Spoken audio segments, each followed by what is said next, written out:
السلام عليكم ورحمة الله وبركاته.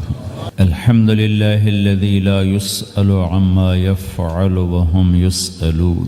الحمد لله الذي رفع السماء بقدرته ودحى الأرض بمشيته وخلق الخلائق بإرادته. الحمد لله الذي لا نحصي ثناء عليه وهو كما أثنى على نفسه. وأشهد أن لا إله إلا الله وحده لا شريك له ونشهد أن سيدنا ومولانا محمدا عبده ورسوله صلى الله تعالى عليه وعلى آله وعلى أصحابه وبارك وسلم تسليما كثيرا كثيرا. أما بعد، فأعوذ بالله من الشيطان الرجيم. بسم الله الرحمن الرحيم. فمن زحزح عن النار وأدخل الجنة فقد فاز وما الحياة الدنيا إلا متاع الغرور. وقال النبي صلى الله تعالى عليه وسلم: ألا وإن ربي داعي وإنه سائلي هل بلغت؟ فأقول يا رب قد بلغت فليبلغ الشاهد الغائب او كما قال صلی اللہ تعالی علیہ وسلم. میرے محترم بھائی اور دوستو، اللہ تعالی ہم سے ایک سوال کرتا ہے: افحسبتم انما خلقناکم عبثا، تمہارا کیا خیال ہے ہم نے تمہیں بیکار پیدا کیا ہے، تمہاری زندگی کا کوئی مقصد نہیں ہے؟ پھر اللہ تعالیٰ فرماتا ہے: اَيَحْسَبُ الْإِنسَانُ أَن يُتْرَكَ سُدًى، تمہارا کیا خیال ہے تمہیں کوئی نہیں پوچھے گا، جو مرضی کرتے رہو، جیسے مرضی زندگی گزارو، کوئی پوچھنے والا نہیں ہے؟ نہیں، ایسی بات نہیں ہے. بلا وَرُسُلُنَا لَدَيْهِمْ يَكْتُبُونَ، جو کر رہے ہو اللہ لکھوا رہا ہے. مَا يَلْفِظُ مِنْ قَوْلٍ إِلَّا لَدَيْهِ رَقِيبٌ عَتِيدٌ، جو زبان سے بولتے ہو وہ فوراً کیچ کیا جا رہا ہے. ان علیکم لحافظین، تمہارے اوپر فرشتے مقرر ہیں، کرامن کاتبین، ان کا کام ہے یعلمون ما تفعلون، میں جو کروں، جہاں کروں، جس وقت کروں، وہ اسے لکھتے جائیں لکھتے جائیں. دو چپ لگا دی، ایک نیگیٹو ایک پازیٹیو. کوئی اچھا کام ہوگا تو ادھر والا لکھے گا، کوئی غلط ہوگا تو ادھر والا لکھے گا. اور پھر اللہ تعالیٰ کا اس کائنات پر قبضہ ہے، اور اس ساری کائنات کو اللہ نے اپنی طاقت سے بنایا. یہ جہان خود بخود نہیں بنا. ان ربکم اللہ، اس کا بنانے والا اللہ ہے. اللہ نے اپنا تعارف کرایا: میں کون ہوں؟ الذی خلق السماوات والارض، میں وہ اللہ ہوں جس نے زمین آسمان بنائے. فی ستۃ ایام، اس میں 6 دن لگائے. ثم استوی علی العرش، پھر عرش پر استوا کیا. یغشی اللیل النہار، میں وہ اللہ ہوں جو رات کو لاتا ہے، دن کو لاتا ہے، تو دن کو آگے چلاتا ہے، رات کو پیچھے لاتا ہے. یطلبہ حثیثا، ان میں یہ دوڑ چلتی رہتی ہے. الشمس والقمر والنجوم مسخرات بامرہ، سورج، چاند، ستارے، ہر شے اس اللہ تعالیٰ کے قبضہ قدرت میں ہے. تو ایک بہت بڑا طبقہ جو کہتا ہے کہ یہ سب کچھ خود بخود بن گیا ہے، تو اللہ تعالیٰ اس کو صاف کرتا ہے کہ خود بخود نہیں بنا، بلکہ اسے اللہ تعالیٰ نے بنایا. قل اَإِنَّكُمْ لَتَكْفُرُونَ بِالَّذِي خَلَقَ الْأَرْضَ فِي يَوْمَيْنِ وَتَجْعَلُونَ لَهُ أَنْدَادًا ذَلِكَ رَبُّ الْعَالَمِينَ، تم کس اللہ کا انکار کرتے ہو جس نے تمہارے لیے زمین کو 2 دن میں بنایا؟ اس کا خول. وَجَعَلَ فِيهَا رَوَاسِيَ مِنْ فَوْقِهَا وَقَدَّرَ فِيهَا أَقْوَاتَهَا فی 4 ایام سواء للسائلین، پھر زمین کے اندر قیامت تک جتنے انسان آنے والے ہیں ان کی ضرورتوں کے خزانے بھر دیے، سٹور کر دیا، ہر چیز کو اللہ نے سٹور کر دیا. قیامت قائم ہوگی اور زمین کے خزانوں کا 1000واں حصہ بھی استعمال نہ ہوگا. اللہ اتنا نے وافر زمین کے اندر بھرا. اس میں اللہ نے 4 دن لگائے. ثم استوى الى السماء، پھر آسمان کی طرف استوا کیا. وہی دخان، آسمان ایک دھواں تھا. فقال لها، آسمانوں سے کہا. وللارض، زمینوں سے کہا. ایتیا، آؤ. طوعا او کرہن، جی چاہے یا نہ چاہے میرے آگے جھکو. قالتا، زمین آسمان بولے اتینا طائعین، یا اللہ ہم مان گئے، ہم مان گئے، ہم مان گئے۔ فقضاہن 7 سماوات، پھر اللہ نے 7 آسمان بنائے، جیسے زمینیں بنائیں ایسے 7 آسمان بنائے، فی یومین، 2 دن اس میں لگائے۔ وَأَوْحَى فِي كُلِّ سَمَاءٍ أَمْرَهَا، ہر آسمان کو الگ الگ حکم دیا اور اپنے حکم کے ساتھ باندھا، پکڑا۔ يُمْسِكُ السَّمَاوَاتِ وَالْأَرْضَ أَن تَزُولَا، زمین آسمان کو اللہ نے روکا ہوا ہے، اللہ نے روکا ہوا ہے، اگر اللہ یوں چھوڑ دے تو ساری کائنات آپس میں ٹکرا جائے، آپس میں ٹکرا جائے ساری کائنات۔ یہ الشمس تجری لمستقر لها ذلك تقدیر العزیز العلیم، سورج کو اپنے سورج 6 لاکھ مائل فی گھنٹہ کی رفتار سے دوڑ رہا ہے اور زمین سے 12 لاکھ گنا بڑا ہے، اور اس میں ٹیمپریچر 2.5 کروڑ سینٹی گریڈ تک اس کا ٹیمپریچر چلتا ہے، اور یہ کوئی ٹھوس چیز نہیں، گیسز ہیں، اور ہر سیکنڈ میں اس میں ہیلیم گیس پھٹتی ہے اور وہ ہائیڈروجن میں تبدیل ہوتی ہے۔ 1 سیکنڈ میں جب وہ دھماکہ ہوتا ہے تو 50 کروڑ ایٹم بم کے پھٹنے کے برابر انرجی پیدا ہوتی ہے۔ تو اس کے اندر اتنے دھماکے ہو رہے ہیں، پھر وہ ایک گیسز ہیں، اور پھر اس کے سامنے سڑک کوئی نہیں، اس کا لیور کوئی نہیں، اس کا ڈرائیور کوئی نہیں ہے، اور اس کی رفتار 6 لاکھ مائل فی گھنٹہ ہے۔ اللہ کہتا ہے میں سیدھا چلا رہا ہوں، کوئی اس کو چلا سکتا؟ اتنی تیز رفتار۔ والقمر قدرناہ منازل، چاند کو اس کے ساتھ چلایا، اس کو گھٹایا بڑھایا، حتی عاد کالعرجون القدیم، ایک ٹیڑھی لکڑی کی طرح ہوا۔ للشمس ينبغي لها ان تدرك القمر، سورج چاند میں ٹکر نہیں، ولا اللیل سابق النہار، دن اور رات میں ٹکر نہیں ہے، اس لیے کہ یہ تیرے رب کا بنایا ہوا نظام ہے۔ وما کان ربک نسیا، اور تیرا رب بھول چوک سے پاک ہے، وہ جو کرتا ہے حق کرتا ہے، جو کرتا ہے سچ کرتا ہے، جس کو روکتا ہے تو حق ہے، جس کو دیتا ہے تو حق ہے، وہ مارتا ہے تو حق ہے، اور زندگی دیتا ہے تو حق ہے، عروج لاتا ہے تو حق ہے، زوال لاتا ہے تو حق ہے۔ تو اللہ قرآن میں یہ ایک ذہن بناتا ہے کہ تم بیکار نہیں پیدا ہوئے، تمہارے پیچھے ایک طاقتور اللہ ہے جس نے ساری کائنات کو قابو کیا ہوا ہے، اس کے اوپر اس کا نظام چلتا ہے، حکومت چلتی ہے۔ سورج، چاند، ستاروں، ہوا، یہ میرا ہاتھ کی یہ حرکت بھی میرے رب کی قسم میرے اللہ سے پوچھ کے ہے، میرا اللہ روک دے تو یہ ہاتھ یہیں ہو گئے، ہل نہیں سکے گا۔ کتنے لوگ جو ہاتھ اٹھانا چاہتے ہیں نہیں اٹھا سکتے، آنکھ کھولنا چاہتے ہیں نہیں کھول سکتے، بولنا چاہتے ہیں نہیں بول سکتے، چلنا چاہتے ہیں نہیں چل سکتے۔ جس نے چلایا اسی نے بٹھایا، جس نے بڑھایا اسی نے ہٹایا، جس نے زندگی دی اسی نے موت دی، جس نے موت دی ہے وہی موت کے بعد زندہ کرنے والا ہے۔ یہ اس ساری کائنات پر اللہ تعالیٰ اپنے طاقت کے ساتھ حکمران ہے، اور اللہ تعالیٰ یہ ذہن بناتا ہے کہ اس ساری کائنات میں وہ ہوتا ہے جو اللہ چاہتا ہے، وہ نہیں ہوتا جو تم چاہتے ہو، وہ ہوتا ہے جو اللہ چاہتا ہے۔ ایک قرآن میں اللہ نے یہ ذہن نبیوں کے قصوں سے ہمارا بنایا کہ موسیٰ علیہ السلام تشریف لا رہے ہیں، ان کے ہاتھ میں ڈنڈا ہے، اس پر یوں ٹیک لگا کے کھڑے ہوئے، تو اللہ نے فرمایا موسیٰ یہ کیا ہے؟ ما تلک بیمینک یا موسیٰ، موسیٰ یہ کیا ہے؟ موسیٰ علیہ السلام کے بعد یہ ڈنڈا 10 سال سے کہا یا اللہ ہی عصایا، یہ میرا ڈنڈا ہے۔ اب اللہ تعالیٰ آگے کچھ دکھانا چاہتے ہیں تو موسیٰ علیہ السلام سے لمبی بات کروائی، ہے عصایا، میرا ڈنڈا ہے، اتوکل علیہا، اس پر ٹیک لگاتا ہوں، واحش علی غنمی، اور اپنی بکریوں کے لیے پتے جھاڑتا ہوں، ولی فیہا مآرب اخرى، اور بھی ڈھیر سارے کام اس سے لیتا ہوں۔ تو اللہ تعالیٰ نے کہا القھا یا موسیٰ، اس کو ذرا زمین پہ ڈالو، زمین پہ ڈالو۔ موسیٰ علیہ السلام نے زمین پہ ڈالا، فَإِذَا هِيَ حَيَّةٌ تَسْعَىٰ، وہ یوں اٹھا اور ایک خوفناک سانپ بنا، لمبائی میں بڑے سانپ کی طرح جو افریقہ میں ہوتا ہے، جو پورا بکرا کھا جاتا ہے، پورا ہرن کھا جاتا ہے، اور تیز رفتاری میں جان کی طرح ایک چھوٹا سا سانپ ہوتا ہے، بہت تیز چلتا ہے، اور زہر میں حیہ کی طرح۔ سانپ کی 3 قسموں کو اللہ نے ایک ڈنڈے میں جمع کر، ایک ہوتا ہے کأنہا جان، چھوٹا سانپ جو بہت تیز دوڑتا ہے، فَإِذَا هِيَ حَيَّةٌ زہریلا، فَإِذَا هِيَ ثُعْبَانٌ مُبِينٌ، بہت بڑا، یہاں سے لے کر وہاں تک۔ تو 3 مختلف سانپوں کو اللہ نے ایک میں جمع کر دیا۔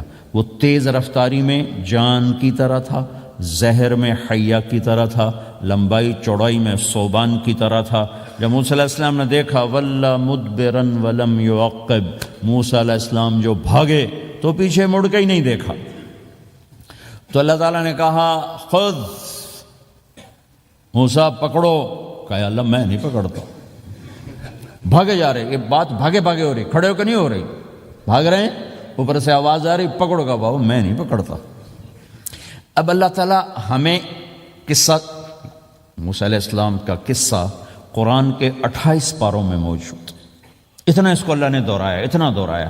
سب سے زیادہ موسیٰ علیہ السلام کا نام قرآن میں آیا ہے نبیوں میں سے 136 دفعہ موسیٰ علیہ السلام کا اللہ تعالیٰ نے قرآن میں ذکر فرمایا، نام کے ساتھ، نام کے ساتھ۔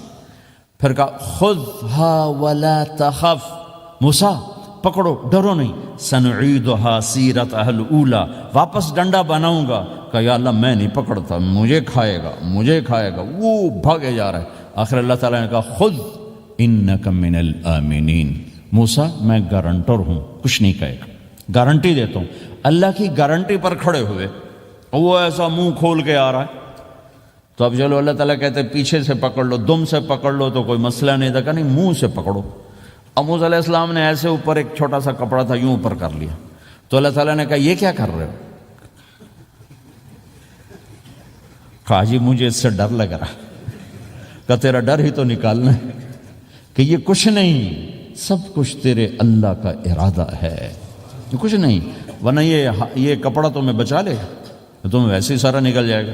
اب وہ آگے آ رہا ہے، موسیٰ علیہ السلام کانپ رہے ہیں اور دیکھ رہے ہیں، کانپ رہے ہیں اور دیکھ رہے ہیں، اور بڑے اب اللہ نے کہا تھا تو ڈرتے ڈرتے ہاتھوں سے یوں، کانپتے کانپتے ہاتھوں سے یوں آگے ہاتھ کیا، اور جو ہی ہاتھ کی انگلیوں نے سانپ کے منہ کو ٹچ کیا تو اللہ نے دوبارہ ڈنڈا بنا کے ہاتھ میں پکڑا دیا، اور ساری دنیا کو یہ پیغام دیا کہ دیکھو میرے بندو، اللہ سب کچھ ہے، لہذا اللہ کی مان کے چلنا۔ سامنے شیطان آئے گا، سامنے شیطان آئے گا، تمہیں الٹی راہیں دکھائے گا، تو تم اپنے اللہ کو یاد کرنا جس کے ہاتھ میں سارے خزانے ہیں اور طاقت ہے۔ ایک سیکنڈ میں اسے سانپ بنایا، اگلے سیکنڈ میں اسے ڈنڈا بنایا، اور پھر موسیٰ علیہ السلام کے ہاتھ میں پکڑایا، نیا نہیں، وہی جو ان کے پاس تھا وہی ان کو واپس کر کے پوری دنیا کے انسانوں کو اور اس امت کو خاص طور پر اللہ تعالیٰ نے یہ سوچ دی کہ اس کائنات میں ایک طاقت ہے، اللہ، جو سب کچھ کر سکتا ہے، اور اس کے چاہے کو کوئی روک نہیں سکتا اور اس کے روکے کو کوئی کروا نہیں سکتا، وہ اللہ ہے۔ وہ ہوگا جو اللہ چاہے گا، وہ ہوا جو اللہ نے چاہا۔ ساری دنیا کے انسان جو چاہتے ہیں اللہ کے بغیر نہیں کر سکتے، اللہ جو چاہتا ہے ہم سب کے بغیر کر دیتا ہے۔ یہ ذہن بنا کر پھر اللہ اس بات پہ لاتا ہے جب سب کچھ تیرے اللہ کے ہاتھ میں ہے تو اللہ کی مان کے چاہے، یہ تیرے پاس تھوڑی سی زندگی ہے، جیسے اللہ نے کائنات کو بنایا ہے ایسے ہی اس کائنات کو توڑنے والا ہے۔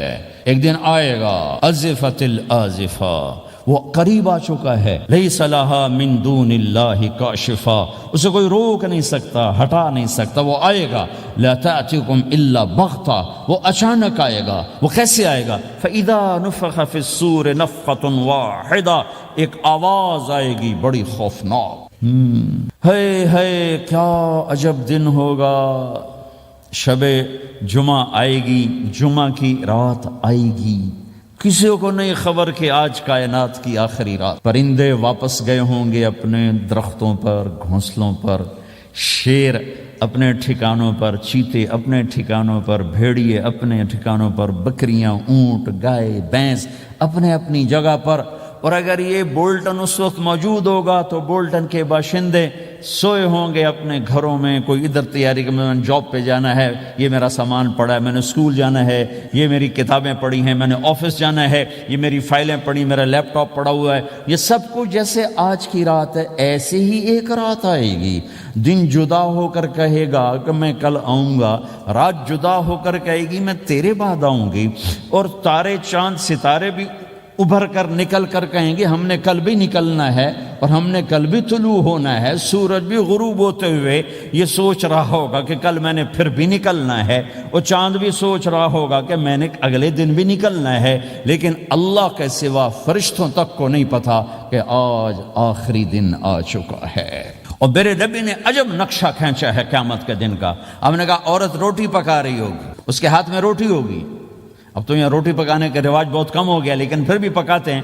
روٹی پکا رہی ہوگی، اس کے ہاتھ میں روٹی ہوگی، ابھی توے پہ ڈالنے جا رہی ہو. اور ایک چیز آپ کے ہاں بالکل نہیں ہے، ہمارے ہاں اب بھی ہے کہ وہ دہی کو اس میں سے مکھن نکالتے ہیں، دہی کو وہ کرش کرتے ہیں، پھر اس میں سے مکھن نکال. یہ ہمارے گھروں میں ہوتا ہے، ہر گھر میں ہوتا ہے، خاص طور پر دیہاتوں میں. تو ایک عورت ایسے وہ اس دہی کو بلو کر کرش کر کے اس سے مکھن کا پیڑا یوں بنا رہی ہوگی، اور بنا کر برتن میں ڈالنے کے لیے ایسے کر رہی ہوگی، ایسے کر رہی ہوگی. یہ تہذیب اب آپ تو سمجھ نہیں سکتے، چونکہ آپ تو ادھر کے لوگ بن گئے. اب تو ہمارے دیہاتوں میں اب بھی یہ تہذیب ہے، ایسے کر رہی ہوگی، ایسے کر رہی ہوگی. اور پھر آپ نے فرمایا کہ ایک آدمی اپنے اونٹ کو چارہ ڈالنے کے لیے اس جگہ کو صاف کر رہا ہوگا کہ میں صبح ہو گئی ہے، میں اونٹ کو چارہ ڈالوں، اور پھر میرا اونٹ کھائے، پھر اس کو لے کر میں کام پہ جاؤں. اور دکاندار جھاڑو دے کر اپنی سیٹ پہ بیٹھ چکا ہے، اور گاہک انٹر ہوتا ہے اور اسے کہتا ہے کہ 10 میٹر مجھے کپڑا چاہیے، اور اس کے لیے یوں کپڑا ناپ رہا ہے، ناپ کے 10 میٹر، 5 میٹر، 4 میٹر، 2 میٹر پر اس نے یوں کینچی رکھی، کینچی یہاں ہے، اور اس نے جیب سے پیسے نکالے اور گننے لگا کہ میں نے اس کو 100 پاؤنڈ دینا ہے. وہ گننے میں لگا ہوا ہے، یہ کاٹنے میں لگا ہوا ہے. اور دور کھیت میں ایک آدمی ہل چلا رہا ہے، اور ایک آدمی بیج ہاتھ میں لے کے یوں پھینکنے جا رہا ہے، اور ایک آدمی پانی لگانے کے لیے اس پانی کو ڈائیورٹ کر رہا ہے. اور ادھر بازار میں جلدی لوگ بھاگے جا رہے ہیں، جاب والے ایک نوالا منہ میں ہے، ایک ہاتھ میں، اور بھاگے جا رہے ہیں. میں آج لیٹ ہو چکا ہوں، میرا جاب کا ٹائم جا رہا ہے، میرا اسکول کا ٹائم جا رہا ہے. یہ ایسا ہی ایک سما ہوگا. بولٹن اٹھے گا، انگلینڈ اٹھے گا، امریکہ اٹھے گا، ایشیا اٹھے گا، یورپ اٹھے گا، افریقہ اٹھے گا، ہندوستان اٹھے گا، پاکستان اٹھے گا، Burma, Malaysia, Thailand, Indonesia اسی طرح اٹھیں گے جیسے روزانہ اٹھتے ہیں. پر اللہ کے سوا کسی کو نہیں پتا کہ آج شام ہو گئی ہے. لہذا ایسے. اور ایک ماں چھوٹے بچے کو ناشتہ کرا رہی، جلدی سے اس کو اسکول لے جانا ہے، تو بریڈ اس کے ہاتھ میں، اس کے منہ میں ڈال لے. یہاں تک نوالا ہے، یہاں تک نوالا آیا ہے، یہاں تک نوالا آیا ہے. اور اس نے یہاں کینچی رکھی ہے، اس نے جیب سے نکال کر پیسے گننے شروع کیے ہیں. وہ پانی کو ڈائیورٹ کر رہا ہے، وہ یوں مٹھی بھر کے اپنا بیج پھینک رہا ہے. وہ اونٹ کے کھانے کی جگہ، گھاس چارہ کھانے کی جگہ کو صاف کر رہا ہے. دکاندار دکان کا شٹر اٹھا رہا ہے، ایک شٹر اٹھا کے بیٹھ چکا ہے، ایک دکان کے اندر جھاڑو دے رہا ہے، صفائی کر رہا ہے، اور ایک اپنے سودے گن رہا ہے، ایک اپنے پیسے گن رہا ہے. بادشاہ سلامت تاج پہن کر اپنے تخت کو چلنے کے لیے روانہ ہو رہے ہیں، اور آگے پیچھے ان کے باڈی گارڈز کھڑے ہوئے ہیں، اور وہ پورا اسکواڈ کھڑا ہوا ہے. اور ادھر بازار میں، کھیت میں، ہر چیز میں ایک رونق ہے، چہل پہلے. چڑیاں چوں چوں کر رہی ہیں، کوے کائیں کائیں کر رہے ہیں، فاختہ اڑ کے آ رہی، کبوتر اڑ کے آ رہے ہیں، چیل اڑ کے آ رہی، شیر نکلتا ہے شکار کے لیے، چڑیاں نکلتی ہیں دھانے کے لیے، سانپ نکلتا ہے چوہے کے لیے، چوہا نکلتا ہے اپنی غذا کے لیے، بلیاں نکلتی ہیں چھیچڑے کے لیے، کتے نکلتے ہیں ہڈیوں کے لیے، انسان نکلتا ہے روٹیوں کے لیے. کہ ایک دم فَإِذَا جَاءَتِ الطَّامَّةُ الْكُبْرَى، ایک دھماکہ ہوگا. ہائے. اور وہ کینچی والے کی کینچی یوں گر جائے گی، کپڑا یوں گر جائے گا. نوٹ والے کے ہاتھ سے نوٹ یوں بکھر جائیں گے، بٹوا یوں بکھر جائے گا. بیج والے کا ہاتھ یوں گرے گا، بیج وہیں گر جائے گا. نوالا بنانے والی کے ہاتھ میں نوالا بیٹے کے منہ تک نہیں جائے گا، یوں گر جائے گا. اور روٹی پکانے والے کے ہاتھ سے روٹی توے پر نہیں جائے گی، یوں گرے گی، توا وہ جائے گا، وہ جائے گی. معصوم بچے کو گود میں لے کر دودھ پلانے والی بچے کو یوں پھینکے گی اور بھاگے گی. لیکن آج نہ بچے نے بچنا ہے، نہ ماں نے بچنا ہے. بوڑھے ماں باپ کو چھوڑ کے لوگ بھاگیں گے، بیویوں کو چھوڑ کے خامند بھاگیں گے، خامند کو چھوڑ کے بیوی بھاگے گی. دشمن کو دشمن یاد نہ رہے گا، یار کو یار یاد نہ رہے گا، اور ہندوستانی کو ہندوستان یاد نہ رہے گا، پاکستانی کو پاکستان یاد نہ رہے گا. وہ آواز ایک دم تیز ہوگی، تیز ہوگی، تیز ہوگی، تیز ہوگی. آواز کی شدت کانوں کے پردے پھاڑتی جا رہی. پر انسان بڑا سخت جان ہے، یہ نہیں مرے گا، پہلے جانور مریں گے، پہلے آسمان ٹوٹے گا. اذا السماء انشقت وأذنت لربها وحقت وإذا الأرض مدت وألقت ما فيها وتخلت وأذنت لربها وحقت. وہ آسمان پھٹا، اذا الشمس کورت وہ سورج ختم ہوا، واذا النجوم انکدرت وہ ستارے جھڑ گئے ٹوٹ گئے، واذا الجبال سیرت پہاڑ ریت بن گئے، واذا العشار عطلت جانور منہ اٹھا کے بھاگ پڑے، اذا السماء انفطرت آسمان پھٹا، واذا الکواکب انتثرت ستارے ٹوٹے، واذا البحار فجرت سمندروں میں آگ لگ گئی، واذا القبور بعثرت قبریں اکھڑ گئیں، انسان ادھر بھاگا، ہر چیز کو تباہ ہوتے دیکھ رہا ہے، پہاڑ ریت بن رہے ہیں، جنگلوں میں آگ لگ رہی ہے، سمندروں میں آگ لگ رہی ہے، آنکھوں کے سامنے سورج کو بکھرتا دیکھیں گے، اندھا ہوتا جہان، چاند ٹکڑے ٹکڑے، تارے ٹکڑے ٹکڑے، آسمان ٹکڑے ٹکڑے، اور ان کی ایسی سخت جانی، یہ سب دیکھیں گے۔ ان سارے مناظر کے بعد پھر میرے اللہ کی ایک خوفناک اسرافیل کی آواز آئی، اور سب، آج کوئی رونے والا نہیں ہے، آج کوئی کفن دینے والا نہیں ہے، آج کوئی قبر میں ڈالنے والا نہیں ہے، آج کوئی کندھا دینے والا نہیں ہے، آج سب کی اکٹھی موت ہے، آج سب ختم ہیں۔ پھر میرا رب پہلے آسمان کے فرشتوں کو موت دے گا، پھر دوسروں کو، پھر تیسرا آسمان، پھر چوتھا آسمان، پھر پانچواں آسمان، پھر چھٹا آسمان، پھر ساتواں آسمان، پھر اللہ تعالیٰ عرش کے فرشتوں کو موت دے گا۔ پھر اللہ تعالیٰ فرمائے گا جبریل میکائیل مر جائیں، تو اللہ تعالیٰ کا عرش سفارش کرے گا، یا اللہ جبریل میکائیل تو نہ مرے، ان کو تو بچا لے۔ تو اللہ تعالیٰ فرمائیں گے اسکت فقط کتبت الموت علی من کان تحت عرشی، خاموش رہو، میرے عرش کے نیچے سب نے مرنا ہے۔ جبریل مر جائے گا، میکائیل مر جائے گا، پھر اللہ پوچھے گا کون باقی ہے، تو وہ کہے گا یا اللہ اسرافیل جو پھونک رہا ہے وہ باقی ہے اور میں باقی ہوں۔ اللہ کہیں گے اسرافیل مر جائے، تو اسرافیل وہ جو ہاتھ میں لے کے پھونک مار رہے ہوں گے سور، وہ ان کے ہاتھوں سے گرے گا اور اسرافیل میں گرے گا، اور وہ سور یوں اڑتا ہوا اللہ کے عرش کے ساتھ جا کر ٹک جائے گا۔ پھر اللہ فرمائے گا کون باقی ہے؟ اب اسرائیل کی ٹانگیں کانپیں گی، سب کو موت کا ذائقہ چکھانے والا آج خود چکھنے لگا ہے۔ کون باقی؟ یوں دھڑ دھڑ دھڑ دھڑ دھڑ دھڑ ٹانگیں، یا اللہ بس اب تو تیرا یہ غلام باقی ہے، باقی تو سب اتر گئے موت کے گھاٹ۔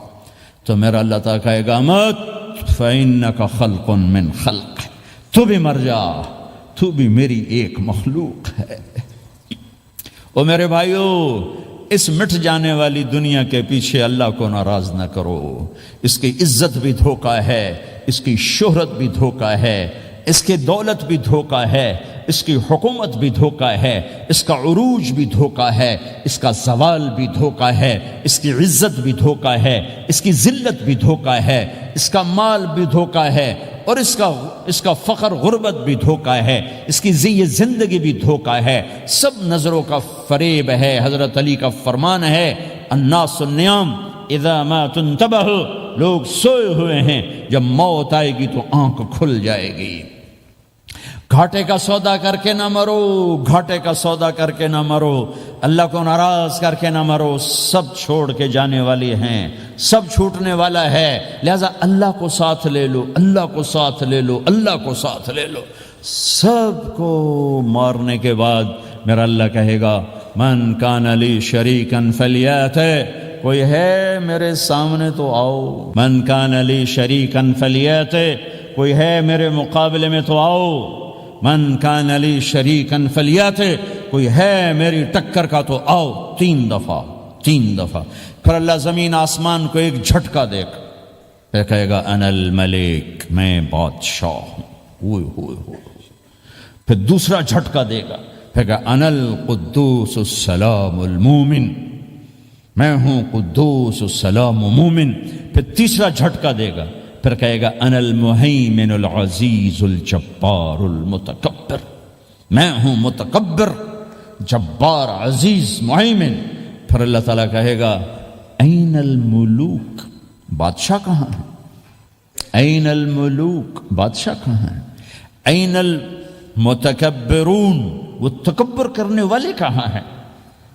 این الجبارون، ظالم کہاں ہیں؟ این المتکبرون، تکبر والے کہاں ہیں؟ کوئی ہو تو جواب دے۔ پھر اللہ تعالیٰ کہے گا لمن الملک اليوم، آج کون ہے بادشاہ؟ آج کس کی ہے بادشاہی؟ کوئی جواب دینے والا ہے ہی نہیں، تو اللہ خود کہے گا للہ الواحد القہار، آج اکیلے اللہ کی بادشاہ، آج بھی اسی کی ہے، آج بھی اسی کی ہے، پیچھے بھی اس کی تھی، آگے بھی اس کی ہے۔ للہ الامر من قبل ومن بعد، للہ الامر من قبل ومن بعد، ان الحکم الا للہ، الخلق والامر واللیل والنہار وما سکن فیہما للہ وحدہ، ان العزت للہ جميعا، قل ان الامر كله للہ، للہ ما فی السماوات وما فی الارض، وان تبدوا ما فی انفسکم او تخفوه يحاسبكم به اللہ، لہ ما فی السماوات وما فی الارض وما بینہما وما تحت الثرى، وان تجہر بالقول فانه يعلم السر واخفى۔ وہ کون ہے؟ اللہ۔ وہ کیسا ہے؟ لا الہ الا ہو۔ صفات کیسی ہیں؟ لہ الاسماء الحسنى۔ یہ میرے رب کا پیغام ہے پوری دنیا کے انسانوں کے لیے کہ یہ دنیا امتحان کی جگہ ہے، نہ اپنی مرضی سے آئے ہو، نہ اپنی مرضی سے مرتے ہو، نہ اپنی مرضی سے جیتے ہو، نہ اپنی مرضی سے جاتے ہو۔ لہٰذا اس 4 دن کی زندگی میں تمہیں ٹیسٹ میں ڈالا گیا ہے۔ اللہ کو راضی کرتے ہو، شیطان کو راضی کرتے ہو، اللہ کو مناتے ہو، شیطان کے پیچھے چلتے ہو، اللہ کو مناتے ہو، اپنی طبیعت اور اپنی طبیعت کے غلام بنتے ہو۔ یہ میرا اور آپ کا امتحان ہے۔ لا الہ الا اللہ میں ایگریمنٹ ہے، یا اللہ تیری مان کے چلیں گے۔ لا الہ الا اللہ ایگریمنٹ ہے، یا اللہ تیری مان کے چلیں گے۔ کیسے تیری مان کے چلیں گے؟ اگلا حصہ ہے محمد الرسول اللہ، تیرے حبیب کے طریقے پر چلیں گے۔ اللہ کو راضی کرنے کا ایک ہی راستہ ہے، عرب کے لیے، عجم کے لیے، کالے کے لیے، گورے کے لیے، سید کے لیے، قریشی کے لیے، ہاشمی کے لیے، پٹھان کے لیے، راجپوت کے لیے، گجراتی کے لیے، ملائی کے لیے، تھائی کے لیے، انڈین کے لیے، سب کے لیے ایک راستہ ہے، ایک راستہ ہے، ایک راستہ ہے، وہ ہے محمد الرسول اللہ۔ جب آپ معراج پہ گئے تو آپ نے کہا یا اللہ، آپ نے ابراہیم کو خلیل بنایا اور موسیٰ کو کلیم بنایا اور داود کو لوہا نرم کر کے دیا، سلیمان کو ہوا تابع کر کے دی، اور عیسیٰ علیہ السلام کے لیے مردے زندہ کیے، میرے لیے کیا ہے؟ تو اللہ تعالیٰ نے فرمایا اولیس قد آتیتک افضل من ذلک کلہ، میرے محبوب میں نے آپ کو وہ دیا ہے جو کسی کو نہیں دیا۔ وہ کیا دیا ہے؟ کہ اللہ ذکرت الا ذکرت معی، قیامت تک تیرا میرا نام اکٹھا رہے گا، الگ نہیں ہو سکے سے رہے گا۔ لا الہ الا اللہ محمد رسول اللہ۔ لا الہ الا اللہ میں 12 حرف ہیں، 12۔ محمد رسول اللہ میں 12 حرف ہیں۔ لا الہ الا اللہ 12 حرفوں سے بنا ہے، لام اور الف، یہ اس کو گنو تو 12 بنتے ہیں، پھر میم اور ہا اور میم اور دال کو آگے تک گنو تو 12 بنتے ہیں، ادھر بھی 12 ادھر بھی 12۔ پھر حرف کی 2 قسمیں ہیں، ایک نقطے والے، ایک بغیر نقطے والے۔ نقطے والے حرف کمزور ہوتے ہیں، بغیر نقطے والے حرف طاقتور ہوتے ہیں، کہ نقطے والا حرف اپنا مطلب بنانے کے لیے نقطے کا محتاج بن جاتا ہے، اور جو بغیر نقطے والا ہوتا ہے وہ اپنا مطلب بتانے کے لیے نقطے کا محتاج نہیں ہوتا۔ جیم کمزور ہے، ہا طاقتور ہے، ہا کو اپنا مطلب بتانے کے لیے نقطے کی ضرورت نہیں، جیم کو، خا کو اپنا مطلب بتانے کے لیے نقطے کی ضرورت ہے۔ سین طاقتور ہے، شین کمزور ہے، کہ شین کو اپنا مطلب بتانے کے لیے 3 نقطوں کی ضرورت ہے، سین کو اپنا مطلب بتانے کے لیے کسی نقطے کی ضرورت نہیں ہے۔ الف طاقتور ہے، با کمزور ہے، تا کمزور ہے، ہا طاقتور ہے، جیم کمزور ہے، خا کمزور ہے، دال طاقتور ہے، را طاقتور ہے، زا کمزور ہے، سین طاقتور ہے، شین کمزور ہے، صاد طاقتور ہے، ضاد کمزور ہے، تا طاقتور ہے، ضا کمزور ہے۔ یہ میں آپ کو حروف کی بات بتا رہا ہوں۔ جب میرے اللہ نے اپنا کلمہ بنایا، پہلے اپنا نام منتخب کیا اللہ، تو اس میں کوئی حرف نقطے والا نہیں آیا، ٹھیک ہے؟ اللہ کوئی نقطے والا حرف ہے؟ پھر اللہ نے اپنے نبی کا نام بنایا محمد، کوئی نقطے والا حرف ہے؟ پھر نام بنایا احمد، کوئی نقطے والا حرف ہے؟ پھر جب کلمہ بنایا تو کلمہ ان حرفوں سے بنایا جس میں کوئی نقطے والا حرف نہیں ہے۔ لا الہ الا اللہ محمد الرسول اللہ۔ سارے خزانے اللہ کے ہاتھ میں، ساری عزتیں بلندیاں اللہ کے ہاتھ میں، جانے کا راستہ محمد الرسول اللہ، پہنچنے کا راستہ محمد الرسول اللہ، لینے کا راستہ محمد الرسول اللہ۔ جہنم سے بچنے کا راستہ محمد الرسول اللہ، جنت میں جانے کا راستہ محمد الرسول اللہ، دنیا کی برکتیں عزتیں سمیٹنے کا راستہ محمد الرسول اللہ، ذلتوں پستیوں سے بچنے کا راستہ محمد الرسول اللہ۔ میرے حبیب جنت کے لیے چابی ہیں، جہنم کے لیے تالا ہیں، عزت کے لیے چابی ہیں، ذلتوں کے لیے تالا ہیں، محبتوں کے لیے چابی ہیں، نفرتوں کے لیے تالا ہیں، اللہ کی رضا کے لیے وہ چابی ہیں اور اللہ کی ناراضگی کا وہ تالا ہیں۔ جو محمدی بن گیا، جو محمد مصطفیٰ صلی اللہ تعالی وسلم کی سیرت میں ظاہر میں باطن میں ڈل گیا، اللہ کا محبوب بن گیا، اللہ نے اپنا بنا لیا۔ ابو لہب قریشی ہاشمی سید، اور اللہ نے کہا تبت یدا ابی لہب وتب، ابو لہب برباد ہو گیا۔ بلال حبشی کا بیٹا، غلام کا بیٹا، کالے کا بیٹا، لیکن میرے نبی نے فرمایا جب میں جنت میں جاؤں گا تو میری سواری کی رسی بلال کے ہاتھ میں ہوگی، جو میرے ساتھ چلے گا، میرے ساتھ چلے گا، اور اس دن تم بلال کی شان دیکھنا، سید قریشی سب دیکھتے رہ جائیں گے، اور ایک غلام سب سے بازی لے جائے گا کہ جب سورے جنتی جنت کے دروازوں پر کٹھے ہوں گے تو ایسے جنت کے 8 گیٹ ہیں، وہ سارے بند ہوں گے، سب بند ہوں گے، تو کہیں گے اندر کیسے جائیں؟ تو کہیں گے چلو آدم علیہ السلام سے بات کرتے ہیں۔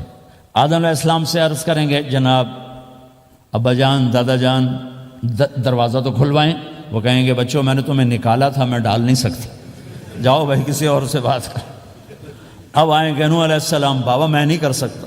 ابراہیم علیہ السلام، بابا میں نہیں کر سکتا۔ اسماعیل، اسحاق، یعقوب، یوسف، موسیٰ، یوشع، دانیال، الیاس، داؤد، یحییٰ، زکریا، سلیمان، بھائی ہمارے بس کا نہیں، بھائی ہمارے بس کا نہیں، بھائی ہمارے بس کا نہیں۔ سب سے آخر میں آئیں گے عیسیٰ علیہ السلام کے پاس۔ اگر اللہ چاہتا تو سیدھا ہمارے نبی کے پاس پہنچا دیتا، لیکن اللہ اپنے نبی کی شان دکھانا چاہتا ہے کہ میرا نبی کتنی شان والا ہے، کتنی عزت والا ہے، جس کی سنت کو تم پھینک دیتے ہو، سنت کی کوئی بات نہیں۔ 1 پاؤنڈ پھینکتے ہو کہ 1 پاؤنڈ گر گیا، کوئی بات نہیں، کہ 1 پاؤنڈ کو بھی ڈھونڈتے پھرتے ہو، سنت کوئی بات نہیں، پاؤنڈ نہیں۔ ہمارا پاکستانی 172 سے ضرب لائے گا، ہندوستانی 100 سے ضرب لگائے گا، پتہ نہیں کیا کیا کرے گا، ہیں تو اللہ تعالیٰ سب کو بھلا دے گا۔ آدم سے کہانی شروع ہوگی، چلتے چلتے چلتے عیسیٰ علیہ السلام، پھر عیسیٰ علیہ السلام ایک بات کا اضافہ کریں، کہا بابا میں نہیں کھلوا سکتا، لیکن آج میں تمہیں پتہ بتا سکتا ہوں کون کھلوائے گا، یہ کوئی نبی نہیں کہے گا۔ تو کہیں گے جی بتاؤ، کہیں گے جاؤ محمد الرسول اللہ صلی اللہ علیہ وسلم کی خدمت میں، ان کے سوا آج کوئی نہیں کھلوا سکتا۔ سارا مجمع آئے گا، یا رسول اللہ، یا حبیب اللہ، یا نبی اللہ، تھک گئے ہم، جنت کے دروازے بند ہیں، دروازہ کھلوائیں تو آپ کہیں گے انا لہو، ہاں میں ہی کھلواؤں گا، میں ہی کھلواؤں گا۔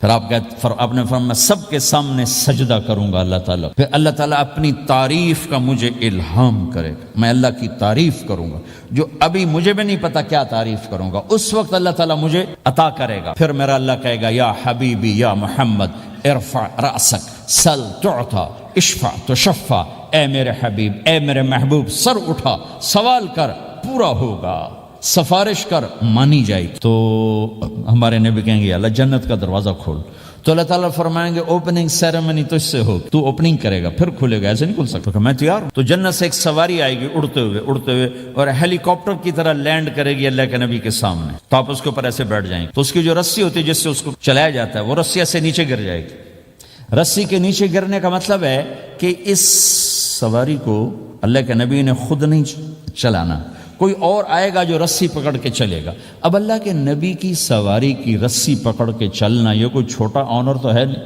لہذا سب یوں دیکھیں گے بھیا، چونکہ وہ خالی اس سے سب کو پتہ چل جائے گا کہ کوئی آئے گا، ورنہ اللہ کے نبی کے ہاتھ میں رہتی ایسے گئی، تو لہذا سب ایسے کون کون کون کون آئے گا بھائی، کون آئے گا بھائی، شاید ابو بکر آئیں، یہ تو اپنی طرف سے کہہ رہا ہوں، شاید عمر آئیں، عثمان آئیں، علی آئیں، نہیں، بیٹے آئیں گے، حسن حسین آئیں گے، کتنے سوال اٹھ سکتے، جعفر آئیں گے، حمزہ آئیں گے، عباس آئیں گے، سب اس حیرانی میں ہوں گے، اور سب کی نظریں ایسے ایسے ہوں گی کہ میرے اللہ کا فرمان ہوگا بلال حبشی کو لایا جائے، یہ رسی اس کو پکڑائی جائے۔ بلال رضی اللہ تعالیٰ عنہ اللہ کے نبی کی سواری کی رسی پکڑ کر چلیں گے اور آپ نے فرمایا میں سب سے پہلے جنت کے دروازے پر دستک دوں گا، فَأُقَعْقِعَهَا فَيُفْتَحُ لِي، میرے لیے دروازے پر دستک دوں گا تو اندر سے آواز آئے گی، کون؟ میں کہوں گا محمد الرسول اللہ۔ وہ کہیں گے یا رسول اللہ حکم تھا آپ کے بغیر دروازہ نہ کھلے، میں کھولوں، میرے لیے کھلے گا، میں اندر جاؤں گا۔ تو آپ نے فرمایا میرے ساتھ میری امت کے غریب لوگ پہلے میرے ساتھ جنت میں داخل، میری امت کے غریب لوگ پہلے میرے ساتھ جنت میں داخل ہوں۔ پھر آپ نے ایک عجیب بات فرمائی کہ میں دیکھوں گا کچھ عورتیں مجھ سے آگے نکل جائیں، کچھ عورتیں مجھ سے آگے نکل جائیں، تو میں ان کو حیران ہو کر پوچھوں گا تم کون ہو جو اپنے نبی سے آگے جا رہی ہے؟ وہ کہیں گے یا رسول اللہ ہم وہ ہیں جو جوانی میں بیوہ ہو گئیں اور اپنے بچوں کی خاطر دوسری شادی نہ کی، ان کی تربیت کے لیے دوسری شادی نہ کی اور اپنے جذبات کو سینے میں دبا کے سو گئیں، ہم وہ ہیں۔ تو اللہ کے نبی نے فرمایا وہ مجھ سے بھی آگے گزر کے جائیں گے۔ ہمارے معاشرے میں کوئی بچی بیوہ ہو جائے، طلاق ہو جائے تو وہ ایک بوجھ بن جاتی۔ تو میرے نبی نے فرمایا تمہیں وہ صدقہ بتاؤں جس سے بڑھ کر کوئی صدقہ ہی نہیں ہے؟ آپ نے فرمایا کہ میں تمہیں وہ صدقہ بتاؤں جس سے بڑھ کے کوئی صدقہ نہیں ہے۔ تو انہوں نے کہا جی وہ کیا؟ کہا الابنۃ المردودہ، جس کی بیٹی کو طلاق ہو گئی یا جوانی میں بیوہ ہو گئی اور لوٹ کے ماں باپ کے پاس آ گئی، اس پہ خرچ کرنا سب سے بڑا صدقہ ہے۔ چونکہ ماں باپ بھی تنگ پڑ جاتے ہیں اور بھائی تو پہلے ہی کہتے ہیں کہاں مصیبت سر پہ آ پڑی ہے، تو میرے نبی نے اس کو کور کرنے کے لیے، کیونکہ زندگی تو حادثات کا نام ہے، ہوتے رہتے ہیں، تو میرے نبی نے فرمایا سب سے اعلیٰ درجے کا صدقہ ہے اس بچی پہ خرچ کرنا جو طلاق ہو کے گھر واپس آ جائے یا بیوہ ہو کے گھر واپس آ جائے، اس پہ خرچ کرنا سب سے اعلیٰ درجے کا خرچ ہے۔ تو ان کی یہ قربانی کہ وہ اللہ کے نبی نے فرمایا مجھ سے بھی آگے جا رہی ہوں۔ آپ نے فرمایا جنت کی چابی میرے ہاتھ میں ہے، اللہ کا جھنڈا میرے ہاتھ میں ہے، کوئی نبی جنت میں جا نہیں سکتا جب تک میرا قدم نہ پڑ جائے، اور کوئی امت جنت میں جا نہیں سکتی جب تک میری امت نہ چلی جائے۔ تو بھائیو اللہ کے خزانوں تک پہنچنے کا راستہ ہے محمد الرسول اللہ، اور چونکہ قیامت تک آپ نے نمونہ بننا تھا تو اللہ نے اپنے نبی کی زندگی کی ہر شے محفوظ کر، کوئی چیز چھپی نہیں ہے۔ آپ کے جسم مبارک سے نکلا ہوا ہر عمل 1435واں سال شروع ہو چکا ہے، محفوظ ہے، مکتوب ہے، موجود ہے۔ کسی نبی کا حلیہ ایسے موجود نہیں جیسے ہمارے نبی کا حلیہ موجود ہے۔ آپ چلتے کیسے تھے؟ یمشی تکفین، آپ چلتے تھے کہ جیسے کوئی آدمی اوپر سے نیچے آ رہا، تھوڑا سا آگے جھک کے چلتا ہے، اور آپ چلتے تھے کہ آپ کے پاؤں کا چلنے کا فاصلہ، قدم سے قدم فاصلہ چھوٹا ہوتا تھا، اور چال میں تیزی ہوتی تھی، چال میں تیزی، فاصلہ تھوڑا، اس طرح آپ چلتے تھے۔ آپ کے دیکھنے کا انداز کیا تھا؟ یہ جل نظرہ الملاحظہ، یوں دیکھتے تھے، شرم کی وجہ سے نظر نہیں اٹھاتے تھے مردوں میں بیٹھ کر، کبھی کبھی یوں آنکھ اٹھاتے تھے تو پھر کسی میں جرت نہیں ہوتی تھی کہ آپ کی آنکھوں میں آنکھیں ڈال کے دیکھ سکے، پھر سارے یوں ہو جاتے تھے، صرف 2 آدمی آپ کو دیکھ سکتے تھے۔ اس وقت جب آپ کی نظر اوپر ہوتی تھی تو 2 آدمی آپ کو دیکھ سکتے تھے، ایک ابو بکر اور ایک عمر، بس۔ آپ مسجد میں داخل ہوئے، آپ کے ادھر ابو بکر تھے، ادھر عمر تھے، سامنے مجمع تھا، آپ نے یوں ابو بکر کو پکڑا، یوں عمر کو پکڑا، یوں ان کے دونوں کے ہاتھ پکڑ کا، مجھے دیکھ رہے ہو؟ ہَكَذَا نُحْشَرُ يَوْمَ الْقِيَامَةِ، قیامت کے دن ہم تینوں یوں اٹھائے جائیں گے کہ میرے دائیں طرف ابو بکر ہوگا اور میرے بائیں طرف عمر ہوگا، اور ہم تینوں یوں اپنی قبروں سے نکلیں گے۔ زندگی کی ہر شے کیوں باقی ہے؟ یہ تو میں ادائیں چھوڑو، میرے نبی کی 9 بکریاں تھیں، 1 بکرا تھا، لبے ان کے نام اگر نہ ہوں تو کوئی ہماری شریعت میں فرق پڑتا ہے، لیکن میرے نبی کی بکریوں کے نام بھی ہم تک پہنچے۔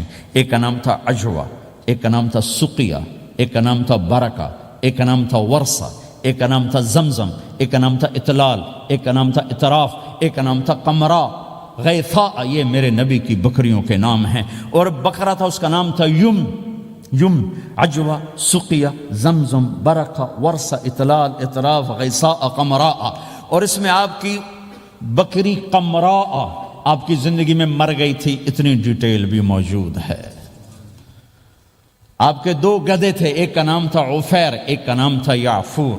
جس دن آپ کا انتقال ہوا، یعفور پورے مدینے کی گلیوں میں روتا پھر رہا تھا اور چیختا پھر رہا تھا، یہاں تک کہ کنویں میں چھلانگ لگائی اور مر گیا۔ آپ کی 4 اونٹنیاں تھیں، عزبا، شہبا، جدعا، قصوا، اس میں جو آپ کی اونٹنی عذبا تھی، ادھر آپ کا انتقال ہوا اور ادھر اس نے بیٹھے بیٹھے رونا شروع کر دیا، اور چارہ بھی چھوڑ دیا، پانی بھی چھوڑ دیا، اور بیٹھے بیٹھے بھوکی پیاسی مر گئی، چارہ نہیں کھایا، پانی نہیں پیا۔ آپ کے دو خچر تھے، ایک کا نام تھا دلدل، ایک کا نام تھا فضہ۔ آپ کے دو اونٹ تھے، ایک کا نام تھا عسکر، ایک کا نام تھا ثعلب۔ گھوڑے آپ نے بہت رکھے، آئے گئے، ورد، یعصوب، یعبوب، مرتجل، لزاز، طراز، ثقب، سبحہ، ورد، یہ سجل، یہ میرے نبی کے خوبصورت عالی شان گھوڑے ہیں۔ گھوڑوں کے نام بھی ہم تک آئے ہوئے ہیں۔ میرے نبی کا نسب اگر ہمیں نہ معلوم ہو تو ہماری شریعت میں کیا فرق پڑتا ہے، لیکن آدم علیہ السلام تک اللہ تعالیٰ نے اپنے حبیب کا نسب پیڑھی کو سلامت رکھا ہوا ہے۔ محمد بن عبداللہ بن عبد المطلب بن ہاشم بن عبد مناف بن قصی بن کلاب بن مرہ بن کعب بن لوی بن غالب بن فہر بن مالک بن نضر بن کنانہ بن خزیمہ بن مدرکہ بن الیاس بن مدر بن نزار بن معد بن عدنان بن اود بن حمیصہ بن سلامان بن عوس بن بوز بن قموال بن ابی بن عوام بن ناشد بن حزا بن بلداس بن یدلاف بن طابخ بن جاحم بن ناحش بن ماخی بن عیفی بن عبقر بن عبید بن الدعاء بن حمدان بن سنبر بن یثربی بن یحزن بن یلحن بن ارعوا بن عید بن زیشان بن عیسر بن اقناد بن ایہام بن مقصر بن ناحق بن زار بن سمی بن مزی بن عوض بن عرام بن قیدار بن اسماعیل بن ابراہیم بن آذر بن ناحور بن سروج بن رعو بن فائج بن عابر بن ارفخشاد بن سام بن نوح بن لامک بن متوشال بن ادریس بن یرد بن ملہلیل بن قینان بن آنوش بن شیسر بن آدم علیہ السلام۔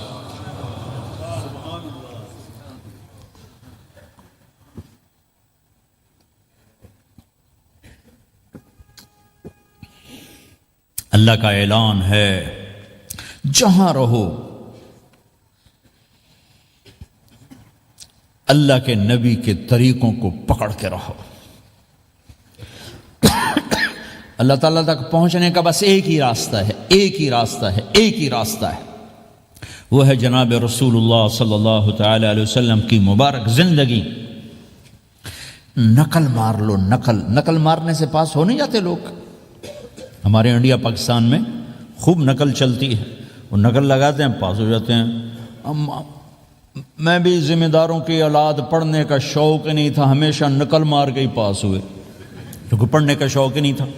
ماں باپ نے ڈنڈا چڑھا دے کہ ڈاکٹر بنانا ہے۔ مجھے کبھی زندگی بھر شوق نہیں ہوا کہ میں نے ڈاکٹر بننا ہے۔ بھائیو، اپنے نبی کی نقل اتار لو، اللہ پاس کر دے گا۔ اس نے ایک چنا ہے جس کو حبیب بنایا ہے۔ 10,000 سال کا پروسیس ہوا اور اس میں سے محمد مصطفیٰ صلی اللہ علیہ وسلم کی ہستی کو وجود ملا۔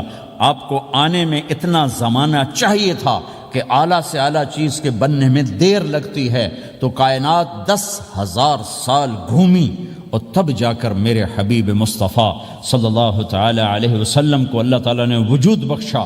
سب سے عالی نسب، سب سے عالی خاندان، سب سے عالی صفات۔ اب اللہ کے خزانوں سے لینے کا راستہ پاؤنڈ نہیں، ڈالر نہیں ہے، تجارت نہیں ہے۔ اللہ سے لینے کا راستہ میرے نبی کا طریقہ ہے۔ تجارت میں ہو، زراعت میں ہو، جاب میں ہو، کھیتی باڑی میں ہو، میرے نبی کا طریقہ ایک مسجد کا ہے، نماز۔ 5 وقت کی نماز یہ میرے نبی کی آنکھوں کی ٹھنڈک ہے۔ 5 وقت کی نماز اس امت کی شان پہچان ہے۔ اور اللہ تعالیٰ نے پہلی امتوں پر اتنی بڑی مشقت ڈالی کہ ان کی نماز مسجد کے علاوہ کہیں نہیں ہوتی تھی، مسجد میں ہی ہوتی تھی۔ ہمارے لیے کتنی آسانی کر دی، جاب میں ہے، مصلی بچھا، نماز پڑھ۔ چلو مصلی بھی کوئی نہیں، زمین دیکھ، اس پر کوئی گندگی تو کوئی نہیں ہے، بس زمین بھی تیرے لیے پاک ہے، چل نماز پڑھ۔ اور آسانی کر دی، پانی کوئی نہیں ہے، کوئی بات نہیں، مٹی میں ہاتھ مار، منہ پہ مل، پھر ایک ہاتھ مار، یوں کر، چل نماز پڑھ، میں تیری قبول کروں گا۔ یہ کسی امت کے ساتھ یہ نہیں ہوا۔ انہیں وضو ہی کرنا تھا چاہے پانی 50 میل پر موجود ہو، اور ہمارے لیے پانی کوئی نہیں ہے، چلو تیمم، مٹی میں ہاتھ ہمارا یوں کیا، پھر ہاتھ ہمارا ایک یوں کیا، ایک یوں کیا، چل بھائی اللہ اکبر، قبول۔ عمار بن یاسر رضی اللہ تعالیٰ عنہ سفر میں تھے، ان کو نہانے کی ضرورت ہو گئی، نائٹ فال ہو گیا، تو انہوں نے سوچا کہ ویسے تو آدمی کو وضو کی ضرورت ہوتی ہے تو خالی منہ پہ ہاتھ مارا اور یوں کونیوں تک، لیکن مجھے تو غسل کی ضرورت ہے، تو خالی اس سے تو کافی نہیں ہوگا۔ تو انہوں نے کپڑے اتارے، اکیلے تھے، ریت کے اوپر کبھی یوں لیٹے، کبھی یوں لیٹے، کبھی یوں لیٹے، 3-4 دفعہ یوں اور یوں رول ہوتے ہوتے پھر انہوں نے نماز پڑھی۔ آئے اللہ کے نبی کی بارگاہ میں، یا رسول اللہ مجھے رات کو نہانے کی ضرورت پڑ گئی، تو میں نے کہا وضو کے لیے تو خالی یہ 2 دفعہ کرنا کافی ہے، تو یہ تو نہانا تھا، تو میں تو ریت میں خوب رول ہوتا رہا۔ میرے نبی نے انما یکفیک ضربتان، ارے سیدھے بندے عمار، اس کے لیے بھی اتنا ہی کافی تھا کہ تو یوں کرتا اور یوں کرتا اور تو پاک ہو جاتا۔ اللہ نے اس نبی کے طفیل، اس محبوب مصطفیٰ صلی اللہ علیہ وسلم کے طفیل، اللہ نے کیا کیا سہولتیں اور آسانیاں ہمیں عطا فرمائیں۔ پھر نماز 4 کی 2 رکعت کر دی کہ بھئی تم مسافر ہو 2 پڑھو، روزے میں سفر میں روزہ معاف کر دیا، بعد میں رکھ لینا، بعد میں رکھ لینا، قضا کرنے کو حکم، بالکل چھوڑنے کا نہیں۔ اور کہا کہ بھائی مریض ہو چھوڑ دو، مسافر ہو چھوڑ دو، اور نماز 2 رکعت کر دو، سنتیں چھوڑ دو۔ ابن عمر رضی اللہ تعالیٰ عنہ بیٹھے تھے تو انہوں نے 2 رکعت پڑھ کے بیٹھ گئے، تو ان کے خادم نے کہا سنتیں نفل نہیں پڑھو گے؟ کہا اگر پڑھنا تو 4 فرض پڑھتا میں، میرے اللہ نے معافی دے دی تو میں کیوں پڑھوں؟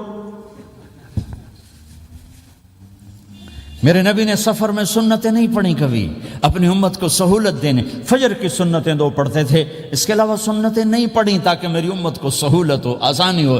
ایک دفعہ بارش ہو رہی تھی اور کوئی جگہ نہیں تھی نماز پڑھنے کے لیے، تو آپ نے اپنی اونٹنی کو آگے کیا اور اس پر بیٹھ گئے، بیٹھے ہی تھے، پیچھے صحابہ نے اونٹنیوں پر ہی صفیں بنائیں، اور یہ نماز اونٹنی پہ بیٹھ کر ادا کی گئی۔ بارش کے اندر نماز اونٹنی کے اوپر نماز بھی ہو گئی، رکوع بھی ہو گیا، سجدہ بھی ہو گیا، سلام بھی ہو گیا۔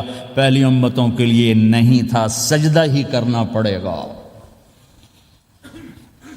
یہ اللہ کے محبوب مصطفیٰ صلی اللہ تعالی علیہ وسلم کی طفیل، میرے اللہ نے ہم پہ فضل و احسان کیا، تو میرے نبی کی زندگی میں عبادات میں نماز سب سے اعلیٰ نظر آتی ہے، سب سے نمایاں نظر آتی ہے۔ اور پھر بازار میں، گھر میں، دفتر میں، ماحول میں میرے نبی کے اخلاق، یہ زندگی کا دوسرا روشن پہلو ہے۔ میرے نبی کی ساری زندگی 2 لفظوں میں آتی ہے، عبادت اخلاق، عبادت اخلاق، یا 2 اور لفظ، حقوق اللہ، حقوق العباد، حقوق اللہ، حقوق العباد۔ حقوق اللہ میں نماز سب سے اعلیٰ، اور حقوق العباد میں لوگوں کی برداشت کرنا، لوگوں سے درگزر کرنا، معاف کرنا، جھوٹ سے بچنا، دھوکے سے بچنا۔ میرے نبی سے پوچھا گیا یا رسول اللہ مسلمان کنجوس ہو سکتا ہے؟ ہم نے کہا ہو سکتا ہے۔ یا رسول اللہ مسلمان کمزور ہو سکتا ہے، بزدل ہو سکتا ہے، ڈرپوک ہو سکتا ہے؟ آپ نے کہا ہو سکتا ہے۔ یا رسول اللہ مسلمان جھوٹ بول سکتا ہے؟ آپ نے کہا نہیں، جھوٹ نہیں بول سکتا، جھوٹ نہیں بول سکتا۔ ہے میرے نبی نے فرمایا میرا امتی ہر گناہ کر سکتا ہے پر ایک جھوٹ نہیں بولے گا، ایک دھوکہ نہیں دے گا، لیکن پوری دنیا میں سب سے زیادہ جھوٹ بولنے والا اور دھوکہ دینے والا وہ اس امت کا فرد بن چکا ہے۔ سب سے زیادہ دھوکہ دینے والے ہم بن گئے، سب سے زیادہ جھوٹ بولنے والے ہم بن گئے۔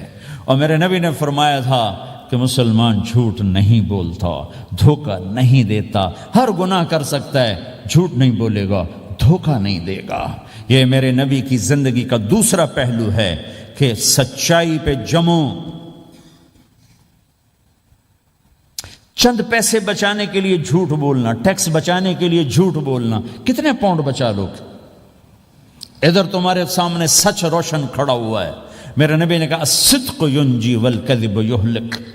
ادھر جھوٹ کھڑا ہے، ادھر جھوٹ کے ساتھ 4 پاؤنڈ بچیں گے، ادھر سچ کے ساتھ اللہ ملے گا، لے لو جو لینا ہے لے لو۔ ہاں، الا لعنت اللہ علی الکاذبین، جھوٹوں پہ اللہ کی لعنت۔ اس لعنت کے ساتھ 400 پاؤنڈ بچا لیے، 4000 بچا لیے، 4 ملین بچا لیے، 4 بلین بچا لیے، 4 ٹریلین بچا لیے، ساری دنیا کو بچا لیا، اور اوپر اللہ کی لعنت پڑی تو اللہ کی قسم گھاٹے کا سودا ہے۔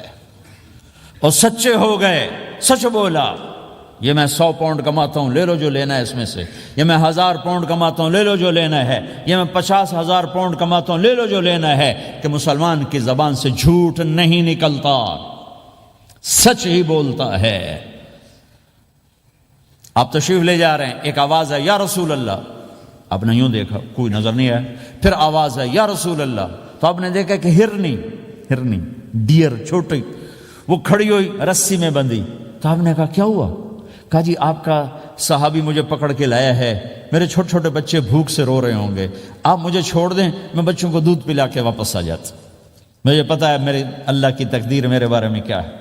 تو آپ نے کہا اگر تو واپس نہ آئی تو پھر؟ تو اس نے کہا مجھے اللہ جہنم میں ڈال دے۔ آپ نے اس کی رسی کھول دی، خود وہیں بیٹھ گئے، اس نے دوڑ لگائی اور پہاڑوں میں گم ہو گیا۔ تھوڑی دیر کے بعد وہ دوڑتی ہوئی آئی اور آ کے سر یا رسول اللہ میں حاضر ہو گیا۔ تو آپ نے اس کو باندھ کے وہیں آپ بیٹھ گئے نہیں۔ دیر کے بعد وہ صحابی آئے جو نے اس کو شکار کیا تھا، پکڑا تھا، تو کہنے لگے ان کا یا رسول اللہ آپ یہاں کیسے؟ کہ میں ایک درخواست لے کر آیا ہوں۔ کہ کیا؟ کہ یہ ہرنی مجھے ہدیہ کر دو۔ کہ یا رسول اللہ سب کچھ آپ کا ہے، کہ نہیں بس یہ ہدیہ کر دو۔ یا رسول اللہ حاضر۔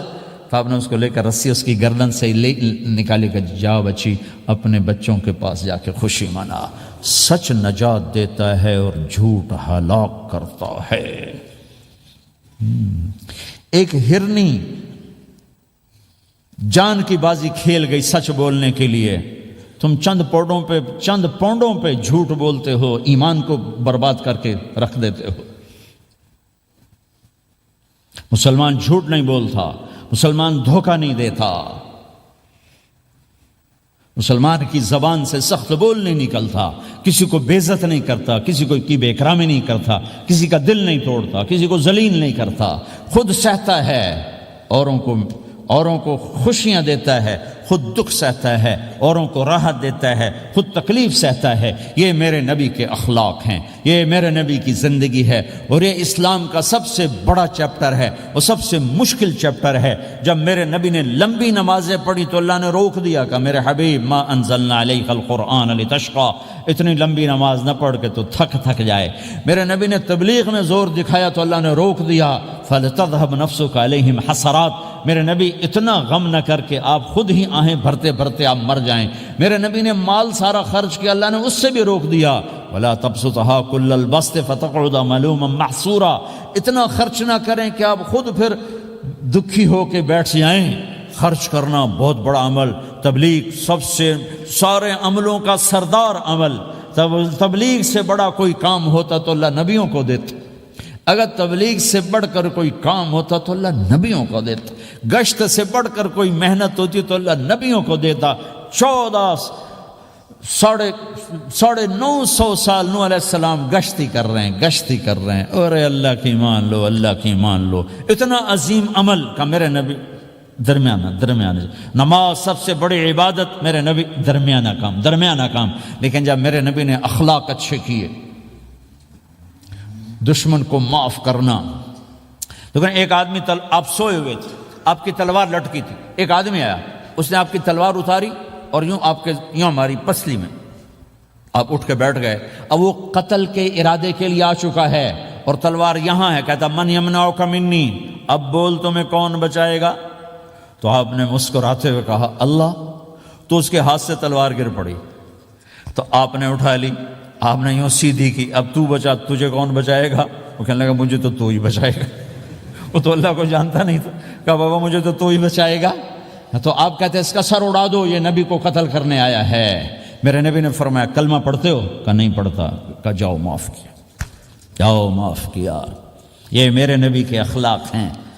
20 سال جنہوں نے قتل کے منصوبے بنائے، مکہ والے، جب آپ مکہ میں فاتحانہ داخل ہوئے، ابو سفیان سب سے زیادہ آپ کو دکھ پہنچانے والوں میں پیش تو آپ نے ابو سفیان کو عزت دی۔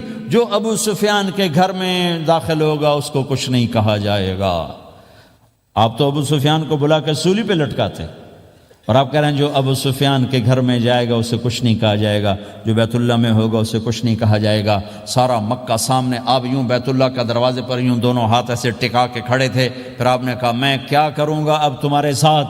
تو سہیل بن عمر نے کہا آپ کریم ہیں، کریم کے بیٹے ہیں، تو آپ نے کہا جاؤ میں نے معاف کیا۔ یہ اخلاق آج مٹ چکے ہیں، مردوں سے، عورتوں سے، علم والوں سے، خانقاہ والوں سے، تبلیغ والوں سے، سب زیرو ہوئے پڑے ہیں۔ جب تک یہ اخلاق زندہ نہیں ہوتے اسلامی زندگی قائم نہیں ہو سکتی، اسلامی معاشرت قائم نہیں ہو سکتی، اور دین دو چیزوں سے آگے پھیلتا ہے، ایک دعوت اور ایک اخلاق۔ دعوت اور اخلاق، دعوت اور اخلاق۔ دعوت نہیں ہوگی تو اخلاق وہیں پڑے رہ جائیں گے، اخلاق نہیں ہوں گے تو دعوت کوئی قبول نہیں کرے گا۔ میرے نبی نے کتنے معجزے دکھائے مکے میں، نہیں کلمہ پڑھا۔ بدر میں ان کے 70 مارے گئے، فرشتوں کو دیکھا، جبریل کے گھوڑے کی آواز سنی، کلمہ نہیں پڑھا۔ خندق میں شکست ہوئی، کلمہ نہیں پڑھا۔ پانی نکلتے دیکھا، انگلیوں سے کلمہ نہیں پڑھا۔ ایک بکرے کا ایک بازو پکایا، ایک بازو بکرے کا، ایک اگلا جو بازو ہوتا، اور 40 آدمیوں نے کھانا کھایا اور ایک بوٹی کم نہیں ہوئی، ایک بوٹی کم نہیں ہوئی، کلمہ نہیں پڑھا۔ لیکن جب میرے نبی نے کہا جاؤ معاف کیا تو سارے ہی کلمہ پڑھ گئے کہ واقعہ یہ اخلاق نبی کے ہو سکتے۔ حنین کی جنگ میں جب بھاگے لوگ، شکست ہوئی، تو ایک صحابی کا بھاگتے ہوئے پاؤں ہمارے نبی کے پاؤں پر آیا، اور جوتا سخت تھا، تو آپ نے کہا اوجعتنی، اور آپ کے ہاتھ میں چھڑی تھی، آپ نے اس کو یوں ماری، کہا اوجعتنی، ارے تو نے مجھے کتنا زیادہ درد پہنچایا، دکھ پہنچایا۔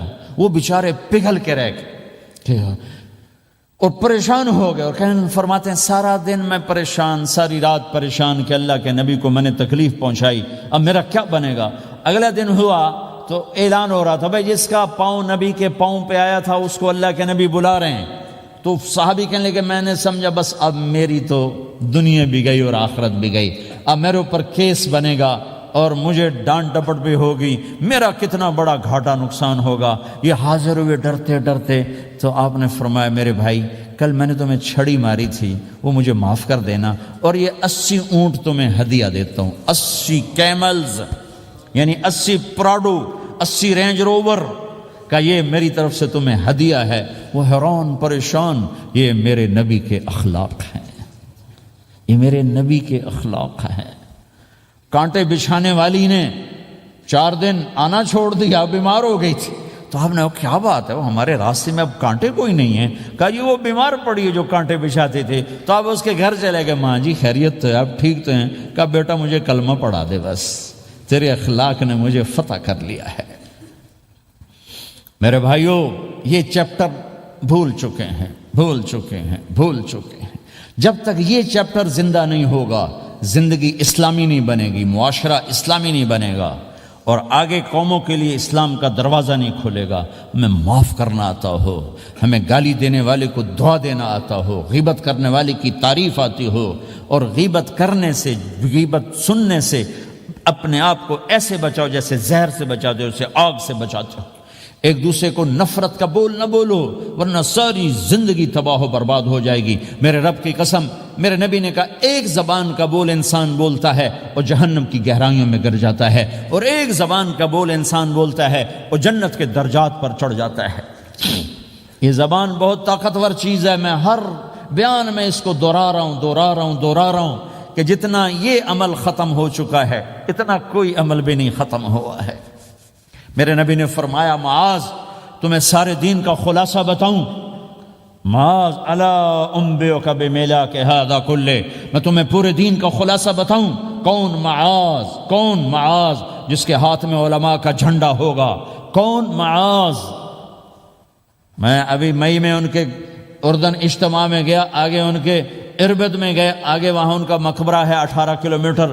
میں گیا کمرے میں داخل ہوا تو سارا کمرہ خوشبو سے مہک رہا تھا، اور مجھے ایک شخص نے بتایا یہ خوشبو 24 گھنٹے یہاں آتی رہتی ہے۔ جن کو 18 ہجری میں انتقال ہوا، 1417 سال ہو گئے مرے ہوئے، اور قبر سے خوشبو آ رہی، خوشبو آ رہی، خوشبو آ رہی۔ اس آدمی کو سمجھایا کیسے اور بتایا کیا؟ معاذ تمہیں سارے دین کا خلاصہ بتاؤں؟ کہا جی بتائیں۔ تو آپ نے یوں کیا، اپنی زبان نکالی اور اس کو پکڑا انگلی سے، پھینکا، کف ھذا، معاذ اس زبان پہ قابو پا جا، یہ پورا دین ہے۔ یہ زبان آج کھل گئی ہے، کھل گئی ہے۔ حضرت لقمان علیہ السلام کا فرمان ہے، بیٹا میں چپ رہنے پہ کبھی نہیں پچھتایا، میں ہمیشہ اپنے بول پہ پچھتایا ہوں۔ حضرت معاذ نے کہا یا رسول اللہ زبان کے بول پہ پکڑ ہوگی؟ کہ تیرا بھلا ہو جائے معاذ، سب سے زیادہ جہنم میں دھکا دینے والی زبان ہوگی۔ اور ایک صحابی ہیں ابو دجانہ۔ کون ابو دجانہ؟ السابقون الاولون من المہاجرین والانصار، اس میں پہلی صف کے صحابہ۔ کون ابو دجانہ؟ جب آپ حج پر گئے تو اپنی جگہ مدینے کا امیر ابو دجانہ کو بنایا۔ ابو دجانہ حج میں شریک نہیں ہوئے کہ آپ نے اپنی جگہ ان کو اپنا نائب بنا کے وہاں کھڑا فرمایا، ابو دجانہ میری جگہ پر مدینے کا امیر ہے۔ یہ وہ ابو دجانہ ہیں۔ کون ابو دجانہ؟ جو جنگ بدر سے لے کر آخری حج تک ہر سفر میں شریک ہیں، ہر سفر میں شریک ہیں۔ ان کی ایک بات میں بتانا چاہتا ہوں، پہلے تھوڑی سی ان کی ہسٹری بتانا چاہتا ہوں۔ کون ابو دجانہ؟ احد کی جنگ میں آپ نے تلوار اٹھائی، کہ اس تلوار کو کون لے گا؟ کئی صحابہ کھڑے ہو گئے۔ آپ نے کہا اس تلوار کا حق کون ادا کرے گا؟ سارے بیٹھ گئے، 3 آدمی کھڑے رہے، ایک زبیر بن عوام، ایک عمر بن خطاب، ایک ابو دجانہ۔ ان کا نام ہے سماک بن خرشنہ، سماک بن خرشنہ ان کا نام، ابو دجانہ سے مشہور ہے۔ تو آپ نے تلوار نہ عمر کو دی، نہ زبیر کو دی، ابو دجانہ کو دی تھی۔ تو عمر رضی اللہ عنہ نے تو محسوس نہیں کیا، حضرت زبیر نے محسوس کیا کہ اس کو کیوں دی، مجھے کیوں نہیں دی؟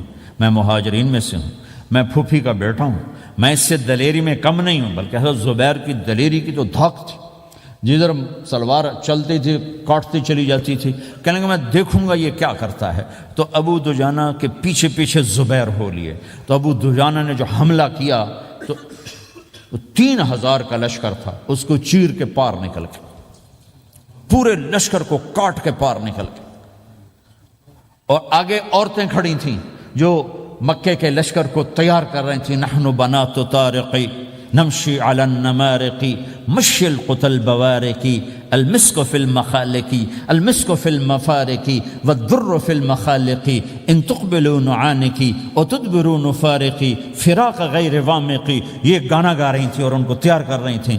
تو جب ابو دجانہ کی تلوار نظر آئی تو سب بھاگیں، ہندا پکڑی گئی۔ تو آپ نے یوں اپنی تلوار ہندا کے سر پر رکھی، انہوں نے چیخ ماری، تلوار ہٹا لی۔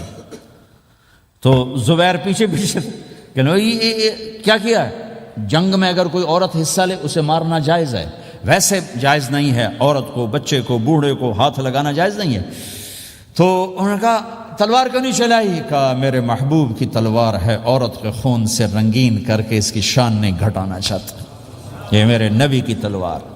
پھر واپس ہوئے، پھر اٹیک کیا اور پھر مجمع کو چیر دیا۔ سامنے ایک آدمی آ رہا تھا ہاتھی کی طرح، اتنا لمبا موٹا تازہ۔ تو زبیر کہنے لگے میرے جی میں آیا کبھی اس کی ٹکر ہونا، پھر میں دیکھوں ابو دجانہ کیا چیز ہے۔ تو اللہ کا کرنا ایسا ہوا، ابو دجانہ دونوں آمنے سامنے ہو گئے۔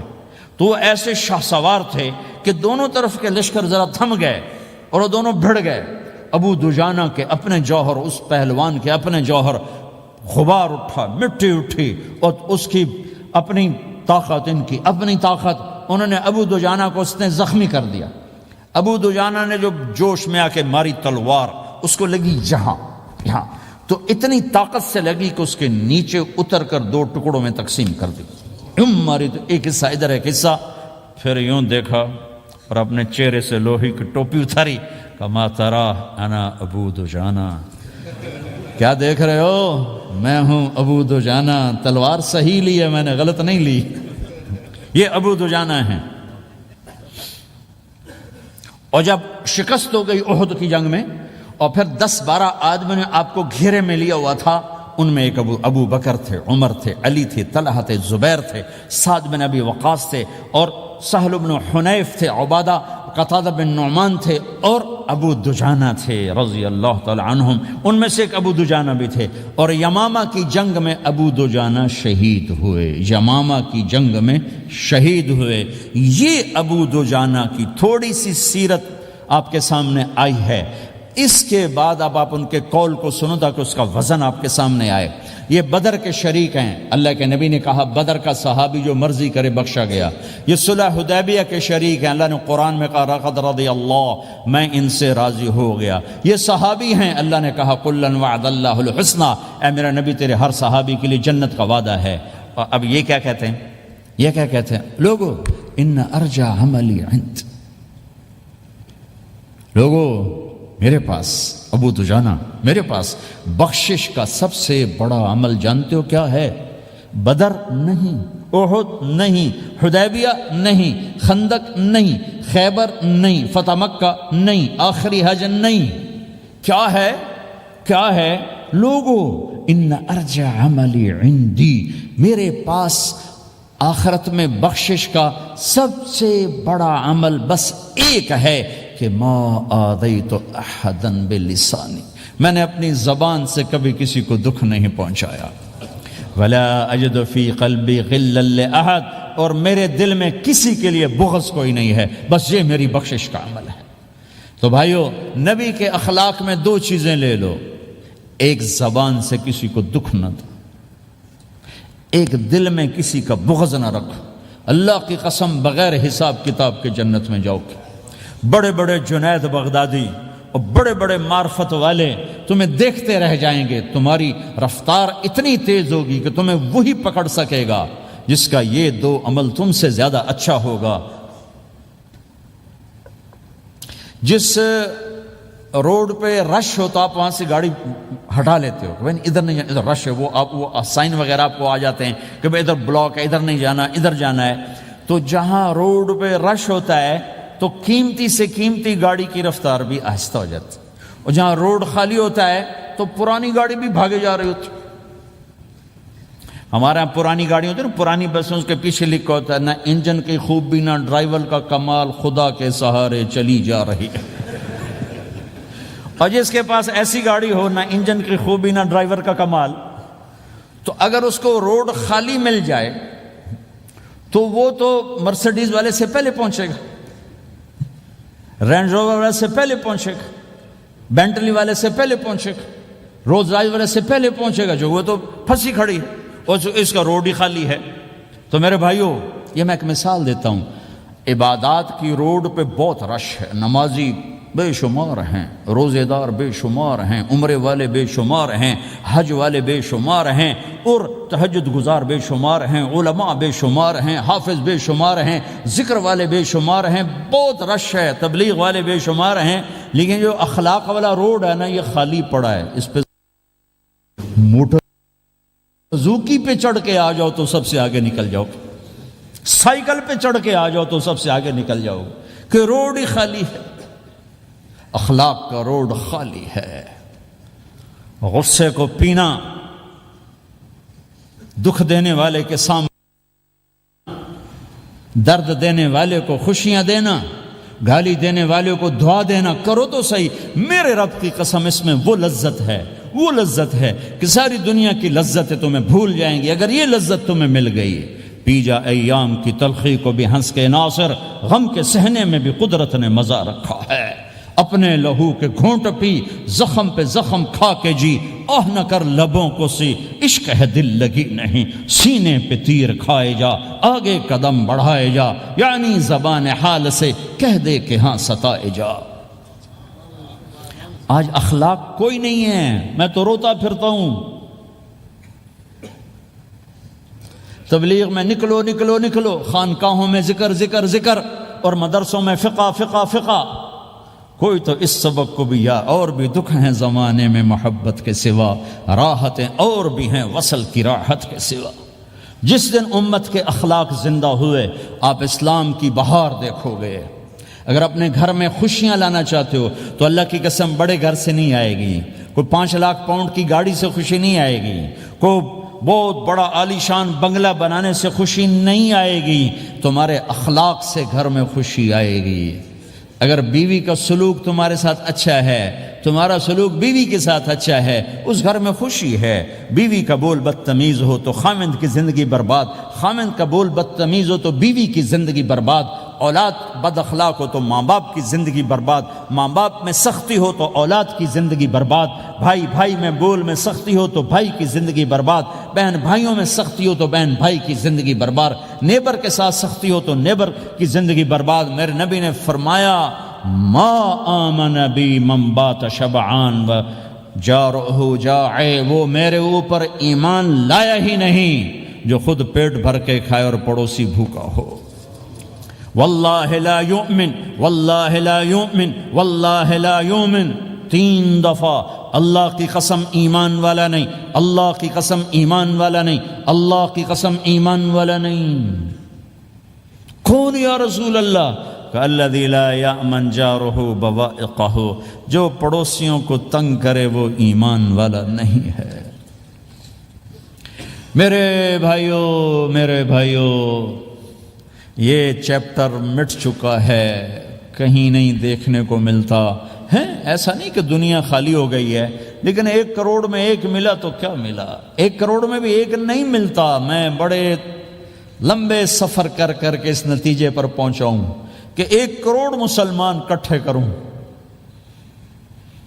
اس میں لاکھوں تہجد گزار ہوں گے، لاکھوں 5 وقت کے نمازی ہوں گے، اس میں لاکھوں عمرے حج کرنے والے ہوں گے، اس میں لاکھوں علماء حفاظ ہوں گے، لیکن شاید اخلاق والا ایک بھی نہ، ایک بھی نہ۔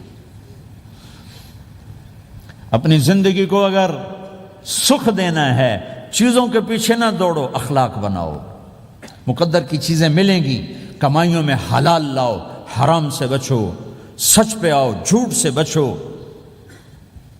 دھوکہ نہ دو کسی کو، ورنہ زندگی ویران ہو جائے گی۔ ٹیکس بچانے کے لیے جھوٹ نہ بولو، ورنہ دل کالا ہو جائے گا۔ جھوٹ پیسے کی خاطر، لعنت ہے اس دولت پر، لعنت ہے اس ملک پر۔ ہے کیا مثالیں اس امت نے قائم کی ہیں، اچھوں سے برے، بروں سے اچھے ہمیشہ پیدا ہوتے چلے آئے۔ یزید فاسق، فاجر، ظالم، 3 بر اعظم کی حکومت چھوڑ کے مر رہا ہے، 34 سال کی عمر، اور بعض آتا ہے 38 سال کی عمر، 40 سال کو نہیں پہنچا، 40 سال سے پہلے مر گیا۔ اس کا بیٹا معاویہ بن یزید رضی اللہ تعالیٰ عنہ، 3 بر اعظم کی حکومت، 3 بر اعظم کی حکومت، 40 دن حکومت کی، 40 دن، پھر اپنے سارے خاندان کو اکٹھا کیا اور کہا دیکھو لوگو، جس حکومت کے نیچے حسین کا خون گرا ہو، میں اس حکومت پہ لعنت بھیجتا ہوں۔ یہ ہے تمہاری حکومت، جس کو مرضی دے دو، مجھے نہیں چاہیے۔ 3 بر اعظم کی حکومت چھوڑ دی، صرف 22 سال کی عمر میں، 22 سال کی بھرپور جوانی کی عمر میں حکومت کو لات مار دی۔ میں چند پاؤنڈ کے لیے سچ کو لات مار دوں؟ میں چند پاؤنڈ کے لیے انسانوں کو دھوکہ دوں؟ تو بھائیو سچ کے عادی بنو۔ بڑا عالی خلق ہے سچ بولنا، بڑے عالی اخلاق ہیں لوگوں کو نفع پہنچانا، لوگوں کے سامنے میٹھا بنو، کڑواہٹ اندر رکھو، مٹھاس تقسیم کرو، پوری دنیا میں دین زندہ ہوگا۔ اس نقل و حرکت، یہ دعوت کی نقل و حرکت، میں بولٹن میں آج سے 31 سال پہلے بھی آیا تھا، 20 آدمی نہیں اکٹھے کر سکے تھے ہم، سارے دن کے گشتوں کے بعد۔ ایک گرجا مسجد تھا اس وقت، تو ہم کو 50 آدمی اکٹھے نہیں کر سکے تھے۔ آئیے ہزاروں کا مجمع ہے، اس کے پیچھے پتہ نہیں کتنی محنتیں ہوئی ہیں، تب جا کر یہ رنگ بنا ہے، اس لیے کہ شکل بنی ہے، اس میں رنگ بھرنے کی ضرورت ہے، اور وہ ہے میرے نبی کے اخلاق، میرے نبی کی مبارک زندگی، جس میں درگزر، جس میں معاف کرنا، جس میں میٹھا بول، جس میں چھوٹا بن جانا اور دوسرے کو بڑا بنانا، جس میں سچ بولنا، جس میں دھوکے سے بچنا، یہ مسلمان کی شان ہے۔ تو ہمارے تو نوجوان یہاں کی لڑکیوں کو دھوکہ دیتے ہیں، پیپر بنانے کے لیے یہاں کی لڑکیوں سے شادی کرتے ہیں، ان کی زندگیاں برباد کر دیتے ہیں، اپنا ایمان خراب کرتے ہیں، ان کی زندگی خراب کرتے ہیں۔ مسلمان ہی دھوکے باز بن جائے تو لوگوں کو راہبر کون بنے گا؟ تو میرے بھائیوں، اللہ اس کے رسول کو ڈھونڈنے کے لیے یہ تبلیغ کی محنت ہے، در در پھرو اور یہ دو باتیں بن جائیں، ایک ہماری عبادات ٹھیک ہو جائے، ایک ہمارے اخلاق ٹھیک ہو جائے۔ اس کو لے کر جب ہم پھریں گے تو اللہ کے فضل سے ایک لہر چلے گی جو دنیا کے ہر آخری کونے تک پہنچے گی، ہر گھر کو اللہ تعالیٰ توحید کے نور سے روشن کر دے گا۔ اس کے لیے ہم وقت مانگتے ہیں کہ یہ ایک زندگی ہے جو میرے 1.25 گھنٹے کی تقریر سے 1.5 گھنٹے کی تقریر سے قابو میں نہیں آئے گی۔ اس کو سیکھنے کے لیے وقت مانگتے ہیں۔ نکلو میرے بھائیو، نکلو میرے بھائیو۔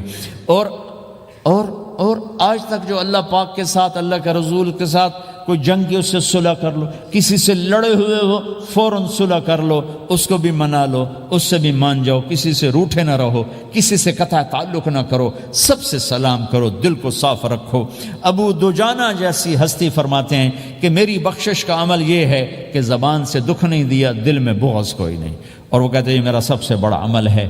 یہ اپنے نبی کے اخلاق میں 2 باتیں لے لیں، اس زبان سے کسی کو دکھ نہ پہنچے، دل میں کتنے ہی لوگ ستائیں، بغض نہ رکھو، صاف کرو، دھو دو، اور فرائض میں نماز چھوٹے نہیں، اور پھر اس کو لے کر یہ امت پھرے، چونکہ اس امت کا کام بیٹھنا نہیں ہے، اس امت کا اجتماعی جرم ہے کہ انہوں نے اللہ کے دین کے لیے پھرنا چھوڑ دیا، اس امت کی اجتماعی خطا ہے کہ انہوں نے اللہ کے پیغام کو آگے پہنچانا اس کو اپنا کام نہ سمجھا، اس کے لیے پھرنا چھوڑ دیا تو اپنے بھی ہاتھوں سے نکل گئے، پرائے تو پہلے ہی پرائے تھے۔ تو میرے بھائیو، اس کے لیے نیت کرو، ارادے کرو۔ جو بھائی یہ تیار ہوں 1 دسمبر کے آخر تک تو وہ کھڑے ہو کر ذرا اپنے ناموں کا اظہار فرما دیں، اور یہ جو چھٹیاں آ رہی، یہ ساری چھٹیاں لگانے کے لیے جو نوجوان تیار ہوں وہ بھی کھڑے ہو کے اپنی شکلیں زیارت کروا دیں، اللہ بھی راضی ہو جائے، اللہ کا نبی بھی راضی ہو جائے۔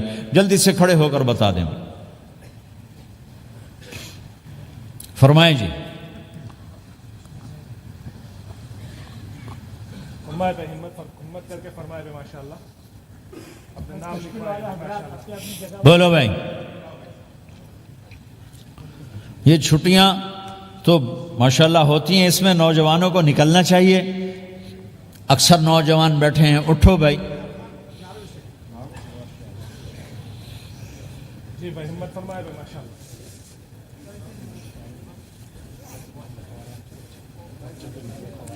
جلدی فرمائے بھائی، جلدی فرمائے۔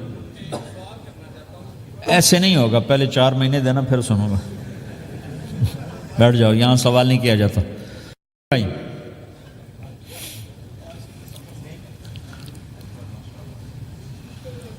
جلدی سے بتائیں بھائی، جلدی سے بتائیں بھائی۔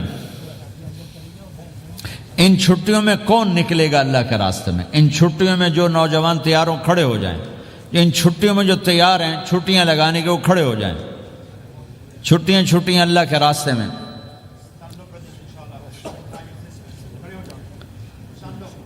ہاں بھائی، فرمائیں جی، فرمائیں جی بھائی۔ اور آپ کے لیے آسان کر دیتا ہوں، آج کیا تاریخ ہے بھائی؟ 22 نومبر۔ اگلے سال 22 نومبر تک اللہ زندگی رکھے، جو بھائی چلے 4 مہینے کے لیے تیار ہوں وہ کھڑے ہو جائیں۔ 1 سال کے اندر، 1 سال کے اندر انشاءاللہ ہم جائیں گے، وہ بھائی کھڑے ہو جائیں۔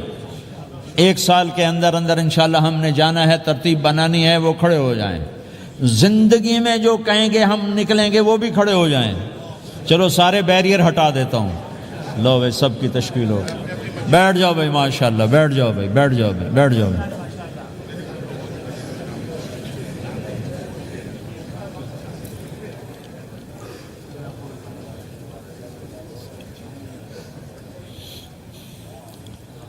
میں بیٹھ جائیں، میں دعا کرتے ہیں۔ دعا سے پہلے تھوڑی سی بات کرنا چاہتا ہوں، سن لیں پھر انشاءاللہ دعا کرتے ہیں۔ مسلمان کی زندگی چلتے پھرتے دعوت ہے، مسلمان کی زندگی چلتی پھرتی دعوت ہے۔ اگر اسلام ہماری زندگی میں ہو، عبادات ایسی چیزیں جو نظر نہیں آتی، اخلاق ایسے چیزیں جو چھپ نہیں سکتی۔ اخلاق ایک ایسی صفت ہے جس کو آپ چھپا نہیں سکتے، بد اخلاقی ایسی برائی ہے جس کو آپ چھپا نہیں سکتے۔ شراب تو چھپ سکتی ہے، اندر کمرے میں بیٹھ کے پی لے، روزہ چھپ سکتا ہے، نہیں رکھا کسی کو کیا خبر، نماز بھی چھپ جاتی، نہیں خبر پڑھی ہے کہ نہیں پڑھی، لیکن برے اخلاق بھی نہیں چھپتے اور اچھے اخلاق بھی نہیں چھپتے۔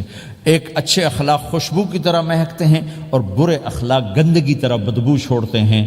ہمارا معاشرہ اسلامی اس وقت بنے گا جب ہمارے اخلاق عالی ہوں گے۔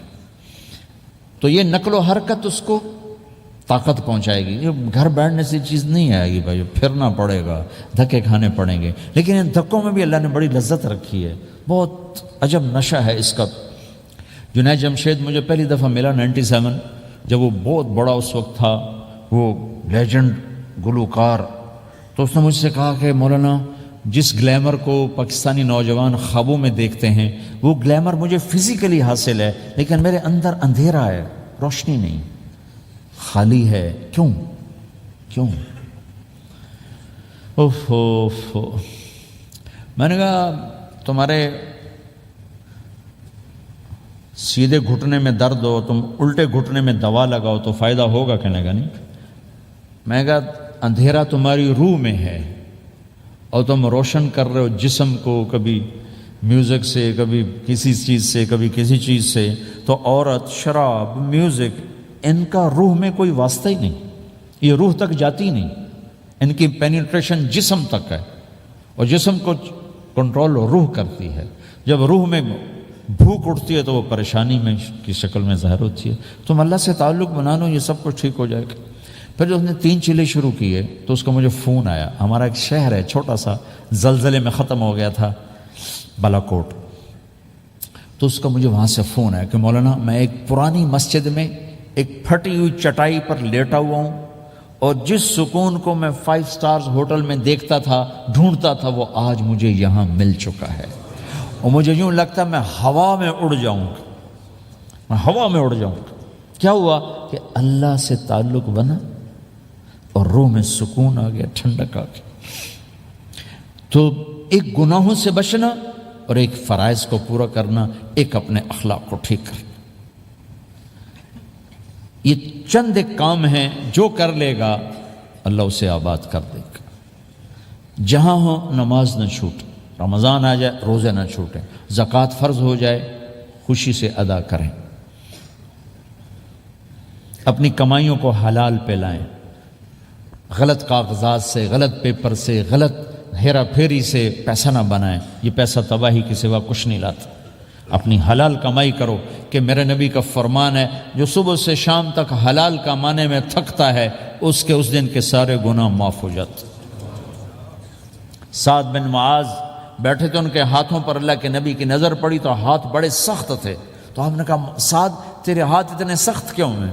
کہا جی میں اپنے باغ میں خود کام کرتا ہوں, اس سے یہ سخت ہو گئے. تو آپ نے سعد کا ہاتھ پکڑا اور ایسے چوما اور کہا اپنے بچوں کو حلال کھلانے میں بچوں کو حلال کھلانے میں جو ہاتھ ایسا ہو جائے گا اس پہ جہنم کی آگ حرام ہو جائے گی. کہ بھائیو حلال, جھوٹ نہ داخل کرو. چاہے کتنے بڑے مفتی فتویٰ دیں کہ ٹیکس بچانے کے لیے جھوٹ بولنا جائز ہے, میں کہتا ہوں نہیں, سچ. 2 سودے ہیں, ایک طرف چند 100 پاؤنڈ ہیں, ایک طرف سچ ہے. جس کو لینا ہے لے لو. سچ کو لوگے تو اللہ کے قدموں میں چلے جاؤ گے, اللہ کے حبیب کی چھاؤں میں چلے جاؤ گے, اللہ کی چھاؤں میں چلے جاؤ گے. جھوٹ, ہاں صرف جھوٹ بولنا جائز ہے. 2 بھائی لڑ پڑے, ان میں صلح کرانے کے لیے جھوٹ بولنا جائز. میاں بیوی لڑ پڑیں تو بیوی کو منانے کے لیے خاوند جھوٹ بول سکتا ہے, خاوند کو منانے کے لیے بیوی جھوٹ بول سکتی. اس کے علاوہ جھوٹ نہیں ہے. سچ کے ساتھی بنو. اللہ کی قسم وہاں سے رزق آئے گا جہاں سے وہم و گمان بھی نہیں. پھر آپ اس حکومت کو دھوکہ دیتے ہو جو آپ کی ہمدرد. ہماری حکومتیں تو خود بھی چور ہیں تو ان کو چور پڑے ہوئے, چوروں کو چور پڑے ہوئے. تمہاری حکومتیں تو چور نہیں ہیں, تو تم پہ خرچ کرتے ہیں.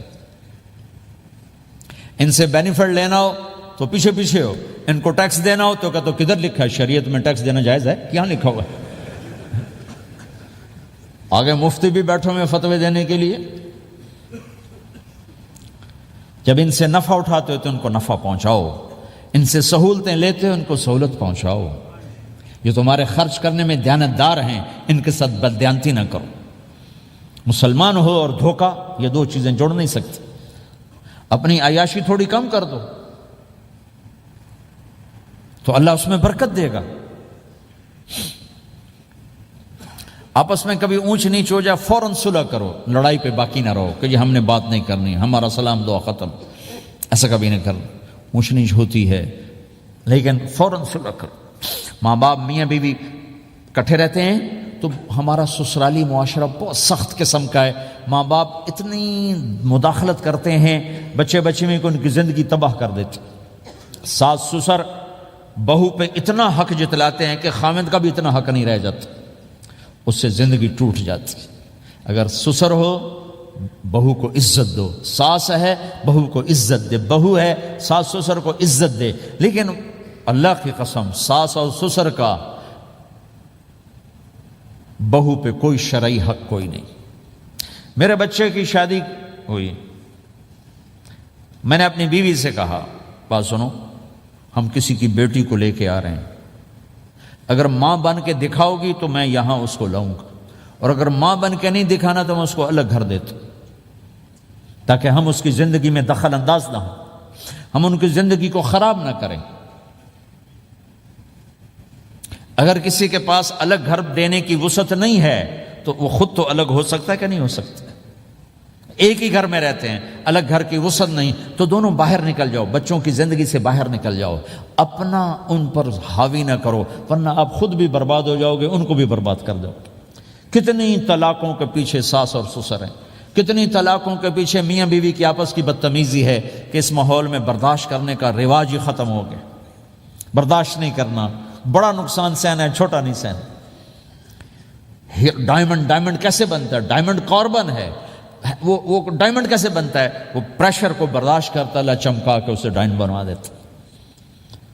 تو نوجوانوں کے ذمے ہے کہ اپنی بیوی کو پروٹیکشن دیں ماں باپ سے. ماں باپ زیادتی کریں سامنے آ جائیں، ہاتھ جوڑیں، پاؤں پکڑیں، بدتمیز نہ ہوں کہ ابا جی میں آپ کا حکم، اب مجھے اس کا کیا کرنا ہے، اماں جی اب مجھے فرمائیں میں کیا کرنا ہے، میرے ذمے ہے، اس کے ذمے نہیں ہے. بیوی زیادتی کرنے لگے تو اس کے سامنے ہو جاؤ، دیکھو بیگم یہ تیرا میرا رشتہ ٹوٹ سکتا ہے، ماں باپ کا رشتہ ٹوٹ نہیں سکتا ہے. ماں باپ کا وہ رشتہ ہے جسے توڑا نہیں جا سکتا. نکاح تو ایک بول پہ ٹوٹ جاتا ہے. میں تیری ہر ضرورت پوری کروں گا لیکن تو میرے ماں باپ کے لیے تکلیف کا باعث نہ بن. یہ مرد کی ذمہ داری ہے. ہم یہ معاشرہ بھلا چکے ہیں. ہمارے پڑوسی ذمہ دار تھے، ان کے بچے کے نکاح میں گیا تو وہ مجھ سے کہنے لگے مولانا میری بیگم نے مجھ سے کہا کہ دیکھو ہم زندگی گزار چکے ہیں، اب یہ بچے زندگی شروع کرنے لگے ہیں، تو پہلے میرے بیٹے کے لیے الگ گھر بنا اور اس کی بیوی کی ڈولی کو وہاں لے کے آ، میرے گھر میں نہ لانا کہ ایسا نہ ہو ہم میاں بیوی بچوں کی زندگی خراب کر دیں. تو پہلے میں نے بیٹے کا گھر بنایا ہے، اب اس کی شادی کر رہا ہوں، اس کی بیوی کی ڈولی وہاں اترے گی، میرے گھر میں نہیں اترے گی کہ ہم دونوں میاں بیوی کہیں ان کو خراب نہ کر بیٹھے. اور ہر آدمی کے پاس تو اتنے وسائل نہیں ہیں کہ وہ الگ گھر دے، لیکن یہ وسائل تو سب کے پاس ہیں کہ ان کی زندگی سے نکل جائے. ہاں ان میں کوئی کھٹ پٹ ہو جائے تو صلح کرانے آئیں، لیکن ہوتا کیا ہے کہ لڑکے کے ماں باپ اپنے بیٹے کے حمایتی ہوتے ہیں، لڑکی کے ماں باپ اپنی بیٹی کے حمایتی ہوتے ہیں اور آپس میں جنگ شروع ہو جاتی. نہ یہ نیچے ہوتا ہے نہ وہ نیچے ہوتا. نئی شادی ہوتی، زندگی گزارنے کا پتہ نہیں ہوتا، ٹھوکریں کھاتے ہیں تو ان کو سنبھالنے کی ضرورت ہوتی ہے. لیکن ہوتا کیا ہے کہ ماں باپ اپنے بیٹے کے کان میں نہ بیوی کی شکایتیں لگاتے رہے، یہ کرتی ہے، یہ کرتی ہے، یہ کرتی ہے، اور وہ بچی کو اس کے ماں باپ کہتے رہے یہ کرتے ہیں، یہ کرتے ہیں، یہ کرتے ہیں. زبان پر ٹیپ لگا لو تو آپ کی زندگی روشن ہو جائے گی، آپ کا جیون خوبصورت ہو جائے گا. اور کبھی اونچ نیچ ہو جائے تو معافی مانگو، فوراً معافی مانگو. میاں بیوی لڑ پڑیں اور پھر صلح کر لیں تو اللہ کو یہ عمل اتنا پسند ہے کہ ان کی صلح پر پچھلے سارے گناہ ان کے معاف کر دیتے. قرآن کی ایک آیت اتری ہی میاں بیوی کی لڑائی پر تھی. ایک خاوند اپنی بیوی پہ بڑے ناراض ہو گئے، مسجد میں بیٹھے بیٹھے انہوں نے نیت کی گھر جاؤں گا اور بیوی کی ٹھکائی کروں گا. یہ انہوں نے نیت کی، مسجد میں بیٹھے بیٹھے نیت کی گھر جاؤں گا میں انہوں چنگا لتر پھیرنا ہے. میرے اللہ تو آسمان زمین اللہ کے لیے تو سب برابر ہے دیکھنا. تو اللہ پاک نے اسی وقت قرآن اتارا، اسی وقت یا ایھا الذین آمنوا ان من ازواجکم و اولادکم عدوا لکم فاحذروہم. اے ایمان والو، بیوی بچے اولاد، عدوکم نہیں کہا، عدو لکم، بیچ میں لام لائے ہیں یہ بتانے کے لیے کہ عدو اصلی معنی میں نہیں ہے، یہ اس معنی میں ہے کہ اے ایمان والو، تمہارا بیوی بچوں کے ساتھ ٹھائیا ہو سکتا ہے، کھٹ بٹ ہو سکتی ہے، جھگڑا چھوٹا موٹا ہو سکتا ہے، کیا کرنا ہے؟ فاحذروہم، اس سے بچنا ہے، بڑھانا نہیں، بچنا ہے۔ کیسے بچنا ہے؟ ان تعفو، اس جھگڑے کو بڑھانا نہیں، مٹانا ہے۔ وتصفحوا، اس کا اثر دل سے مٹانا ہے۔ وتغفروا، پھر دوسرے کو معاف کرنا ہے۔ یہ تین کام میاں بیوی کرو، اگلا میں کروں گا، فإن اللہ غفور الرحیم، تمہارے پچھلے میں سارے معاف کر دوں۔ تو اگر اس مجمع میں کوئی بیوی سے لڑا بیٹھا ہے تو جاتے جا کے صلح کر، کوئی ماں باپ سے لڑا بیٹھا ہے تو جاتے جا کے صلح کر، کوئی ماں باپ بچوں سے ناراض ہیں جا کے خود مان جائیں۔ اس ماحول میں بچوں کو پیار سے لے کے چلنے کی ضرورت۔ میرے نبی کی زندگی محبت کا شاہکار ہے، ساری زندگی کسی کو ڈانٹا نہیں، ساری زندگی کسی کو ڈانٹا نہیں، اپنی وجہ سے کسی پہ ہاتھ نہیں اٹھایا، اپنی وجہ سے۔ حسن انس فرماتے میں نے 10 سال اللہ کے نبی کی خدمت کی، ایک دفعہ نہیں کہا یہ کیوں کیا، ایک دفعہ نہیں کہا یہ کیوں نہیں کیا۔ تو بھائیو، یہ خوبصورت زندگی ہے۔ آپ کے یہاں تو خادم نہیں ہوتے، سارا گھرانہ ہی خادم ہوتا ہے۔ تو میں پاکستان میں ہوں تو میں اگلا چیپٹر بیان کرتا ہوں کہ نوکروں کے ساتھ بھی اچھا سلوک کرو۔ وہ یہاں ہے ہی نہیں، تو آپ پہ ہی بانڈے مانجنے، آپ پہ ہی ٹوائلٹ صاف کرنا ہے، آپ پہ ہی گڈی صاف کرنی، ڈرائیور بھی آپ پہ تھے، مالک بھی آپ پہ، پٹرول بھی آپ پہ پاؤ بھائی، چنگا انگلینڈ ہے، پٹرول بھی آپ پہ پاؤ، ہوا بھی آپ پہ بھرو۔ 2.5 لاکھ کی گاڑی یا ڈرائیور آپ پہ، ہماری 2.5 لاکھ پاؤنڈ کی، ہماری 2.5 لاکھ کی سزوکی ہوتی ہے، ہمارا نوکر بیٹھا گاڑی چلا رہا تھا۔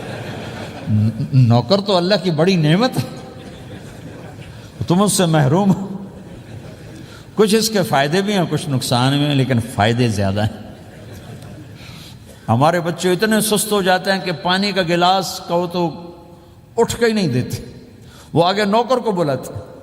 میری اپنی، میرے ابا جی مجھے کوئی کام کہتے، پتر جا میں نا انہوں صد کیا، تو میں باہر جا ابا جی آندے انہوں صد کیا، میں خود نہیں جاتا، ایسی سستی پڑ جاتی۔ یعنی تمہیں اپنی حماقت سے بتا رہا ہوں۔ سردی میں لیٹا ہوا تھا تو میری رضائی گر گئی، تو میں نے باہر سے نوکر بولایا، میں کہو بشیرہ او جی اور ہمیں نا رضائی میرے اتے پا، تو اپنا سنا رہا ہوں۔ لیکن آپ جہاں جاب کرتے ہیں، وہاں دیانتداری سے جاب کرو، دھوکہ نہ ہو، فریب نہ ہو، فراڈ نہ ہو۔ آپ بھی کہیں ملازم تو ہیں، کہیں کام کر رہے ہیں، کوئی آپ کی دکان پہ کام کر رہا ہے، گھروں میں کام کرنے والے، دکانوں پہ کام کرنے والے تو ہیں۔ اور جن لوگوں کے پاس پیپر نہیں ہوتے، ان کو اتنے تھوڑے پیسے دیتے ہیں کہ وہ بیچارے روٹی بھی نہ کھا سکے، کہ بھائی یہ لینے، چونکہ ان کو پتہ ہے کہ بیچارہ پھنسا ہوا ہے اور کہیں نہیں جا سکتا ہے۔ تو ایسا نہ کرو، یہ ظلم نہ کرو۔ اول تو ایسے لوگ رکھو نہیں، تمہارے لیے قانون اس کی گنجائش کوئی نہیں۔ لیکن اگر کوئی اس طرح رکھتا ہے تو پھر یہ ظلم نہ کرے کہ 100 کی بجائے 10 پاؤنڈ دے رہا ہو، کہ بھائی لینے تو لے لو، اس کو پتہ ہے اس بیچارے نے کہیں نہیں جانا۔ ایسے ظالم نہ بنو۔ وہ ہمارے یہاں کرائسس چل رہا ہے بہت زیادہ، تو جو بیچارہ پھنس جاتا ہے نا، تو اپنی پراپرٹی بیچنے پر آتا ہے، تو اس کی 1 کروڑ کی پراپرٹی کے 20 لاکھ لگاتے ہیں۔ میں گزر رہا تھا مال ٹاؤن میں، ایک دوست کے پاس ٹھہرا تھا، وہ پراپرٹی ڈیلر تھا۔ تو ہم صبح واک کر رہے تھے، تو ایک گھر کے قریب سے گزرے، کوئی 6 کنال کا گھر تھا۔ مجھ سے کہنے لگا مولانا اس گھر کی قیمت ہے 24 کروڑ۔ 24 کروڑ کا گھر ہے فزیکلی، لیکن اس کا مالک پھنس چکا ہے قرضوں میں، اب اس کو بیچنا چاہتا ہے، تو 18 کروڑ سے اوپر 1 پیسہ نہیں کوئی لگا رہا، اور یہ اس بیچارہ بیچے گا، یہ 8 کروڑ کا لاس لے کر، 6 کروڑ کا لاس لے کر بیچے گا، چونکہ یہ پھنس چکا ہے۔ میں نے کہا اگر میرے پاس پیسے ہوتے تو میں اس کا 24 کروڑ کا گھر لیتا 30 کروڑ کا، کہ 24 کروڑ اس کے قرضے میں جاتے اور 6 کروڑ سے اپنا الگ کاروبار کر لیتے۔ مسلمان تو مظلوم کی مدد کرتا ہے، مسلمان تو دکھی کی مدد کرتا ہے، نہ کہ مصیبت زدہ کو اور لوٹ لینا، مرے نو مارے شاہ مدار، یعنی مصیبت زدہ پر اور مصیبت ڈالنا۔ بھائیو یہ وہ خوبصورت اخلاق ہیں، اپناؤ گے اللہ چمکائے گا، اللہ اس جہان کی عزت دے گا۔ اور ایک آخری میری بات ہے، بہت بڑا مجمع ہے، بہت سارے نوجوان نظر آ رہے ہیں، آج تک جو اللہ رسول سے جنگ کی اس سے صلح کر لیں، جو گناہ کی اس سے معافی مانگ لیں۔ ادھر ہم معافی مانگیں ادھر اللہ معاف کر دے گا، ادھر ہم توبہ کریں ادھر اللہ معاف کر دے گا۔ اور آپ تو ماشاءاللہ سارے بہت اچھے بیٹھے ہوئے ہیں۔ میرا ایک شاگرد ہے مولوی امجد، کراچی میں امام مسجد، اس کے پڑوس میں ایک عورت تھی، وہ لڑکیاں سپلائی کرنے کا کام کرتی تھی۔ کتنا ذلیل کام ہے، اور سال ہا سال سے اس کے بیٹے سے اس میرے شاگرد نے دوستی لگائی اور میرے بیان کی کیسٹ دے دی کہ بھائی یہ سن لینا، میرے استاد جی کی کیسٹ ہے۔ اس نے گھر میں جا کے لگا لی، اس کی ماں چلتے پھرتے کانوں میں آواز پڑ رہی ہے۔ آخر وہ آ کے بیٹھ گئی، کہنے لگی سنا، مجھے بھی سنا۔ تو اس نے سارا سنا، پھر کہا دوبارہ سنا، پھر سنا، کہا دوبارہ سنا، پھر سنا۔ تو کہنے لگی یہ کون ہے؟ کہا پتہ نہیں کون۔ تمہیں کس نے دی؟ کہا یہ امام مسجد نے۔ تو بچے کا ہاتھ پکڑا اور آ گئی دروازے پر۔ اس لوگ تراویح پڑھ کے باہر نکل رہے تھے، کہنے لگے میں نے امام صاحب سے ملنا ہے۔ وہ آ گئے، کہا جی یہ کیسٹ آپ نے دی؟ کہا جی۔ یہ کون ہے؟ کہا میرے استاد ہیں۔ کیا نام ہے؟ طارق جمیل۔ اچھا، انہوں نے توبہ کی بڑی بات بتائی ہے، تمہیں پتہ ہے نا میرا کیا کام ہے؟ ہاں۔ کہا میری توبہ قبول ہو سکتی ہے؟ کہا کیوں نہیں اماں جی، ہو سکتی۔ کہا ٹھیک ہے، پھر میں اللہ کو گواہ بناتی ہوں میری توبہ۔ اور اس نے مسجد میں آنا شروع کر دیا تراویح میں، 5واں روزہ ہے، اور دعا مانگتی ہے اللہ اگر میری توبہ قبول ہے تو مجھے اپنے پاس بلا لے، یا اللہ اگر میری توبہ قبول ہے تو مجھے اپنے پاس بلا لے۔ 29ویں روزے سجدے کی حالت میں اللہ نے اٹھا لیا۔ ساری زندگی کام کیا؟ لڑکیوں کی سپلائی، اتنا بدترین کام، اور موت آئی رابعہ بصری جیسی۔ یہ ہے توبہ کا کمال، کہ اللہ کی رحمت سے کبھی نا امید نہیں ہونا چاہیے۔ اللہ کوئی تھانے دار نہیں ہے کہ اس نے چھتر پھیرنا ہے، اللہ کریم ہے، مہربان ہے، ہمارا دوست ہے، ہمارا رب ہے۔ تو جب کبھی خطا ہو فوراً توبہ کرو، فوراً توبہ کرو، انشاءاللہ ایک دن آئے گا کہ اللہ ہمیں اپنی توبہ پہ پکا کر دے گا۔ تو یہ نیت تو کرو سارے جتنے بیٹھے ہو، بوڑھے جوان، کہ پچھلے پر ہم توبہ کرتے ہیں۔ کرتے ہو نیت؟ کہو یا اللہ میری توبہ، پھر کہو یا اللہ میری توبہ، پھر کہو یا اللہ میری توبہ۔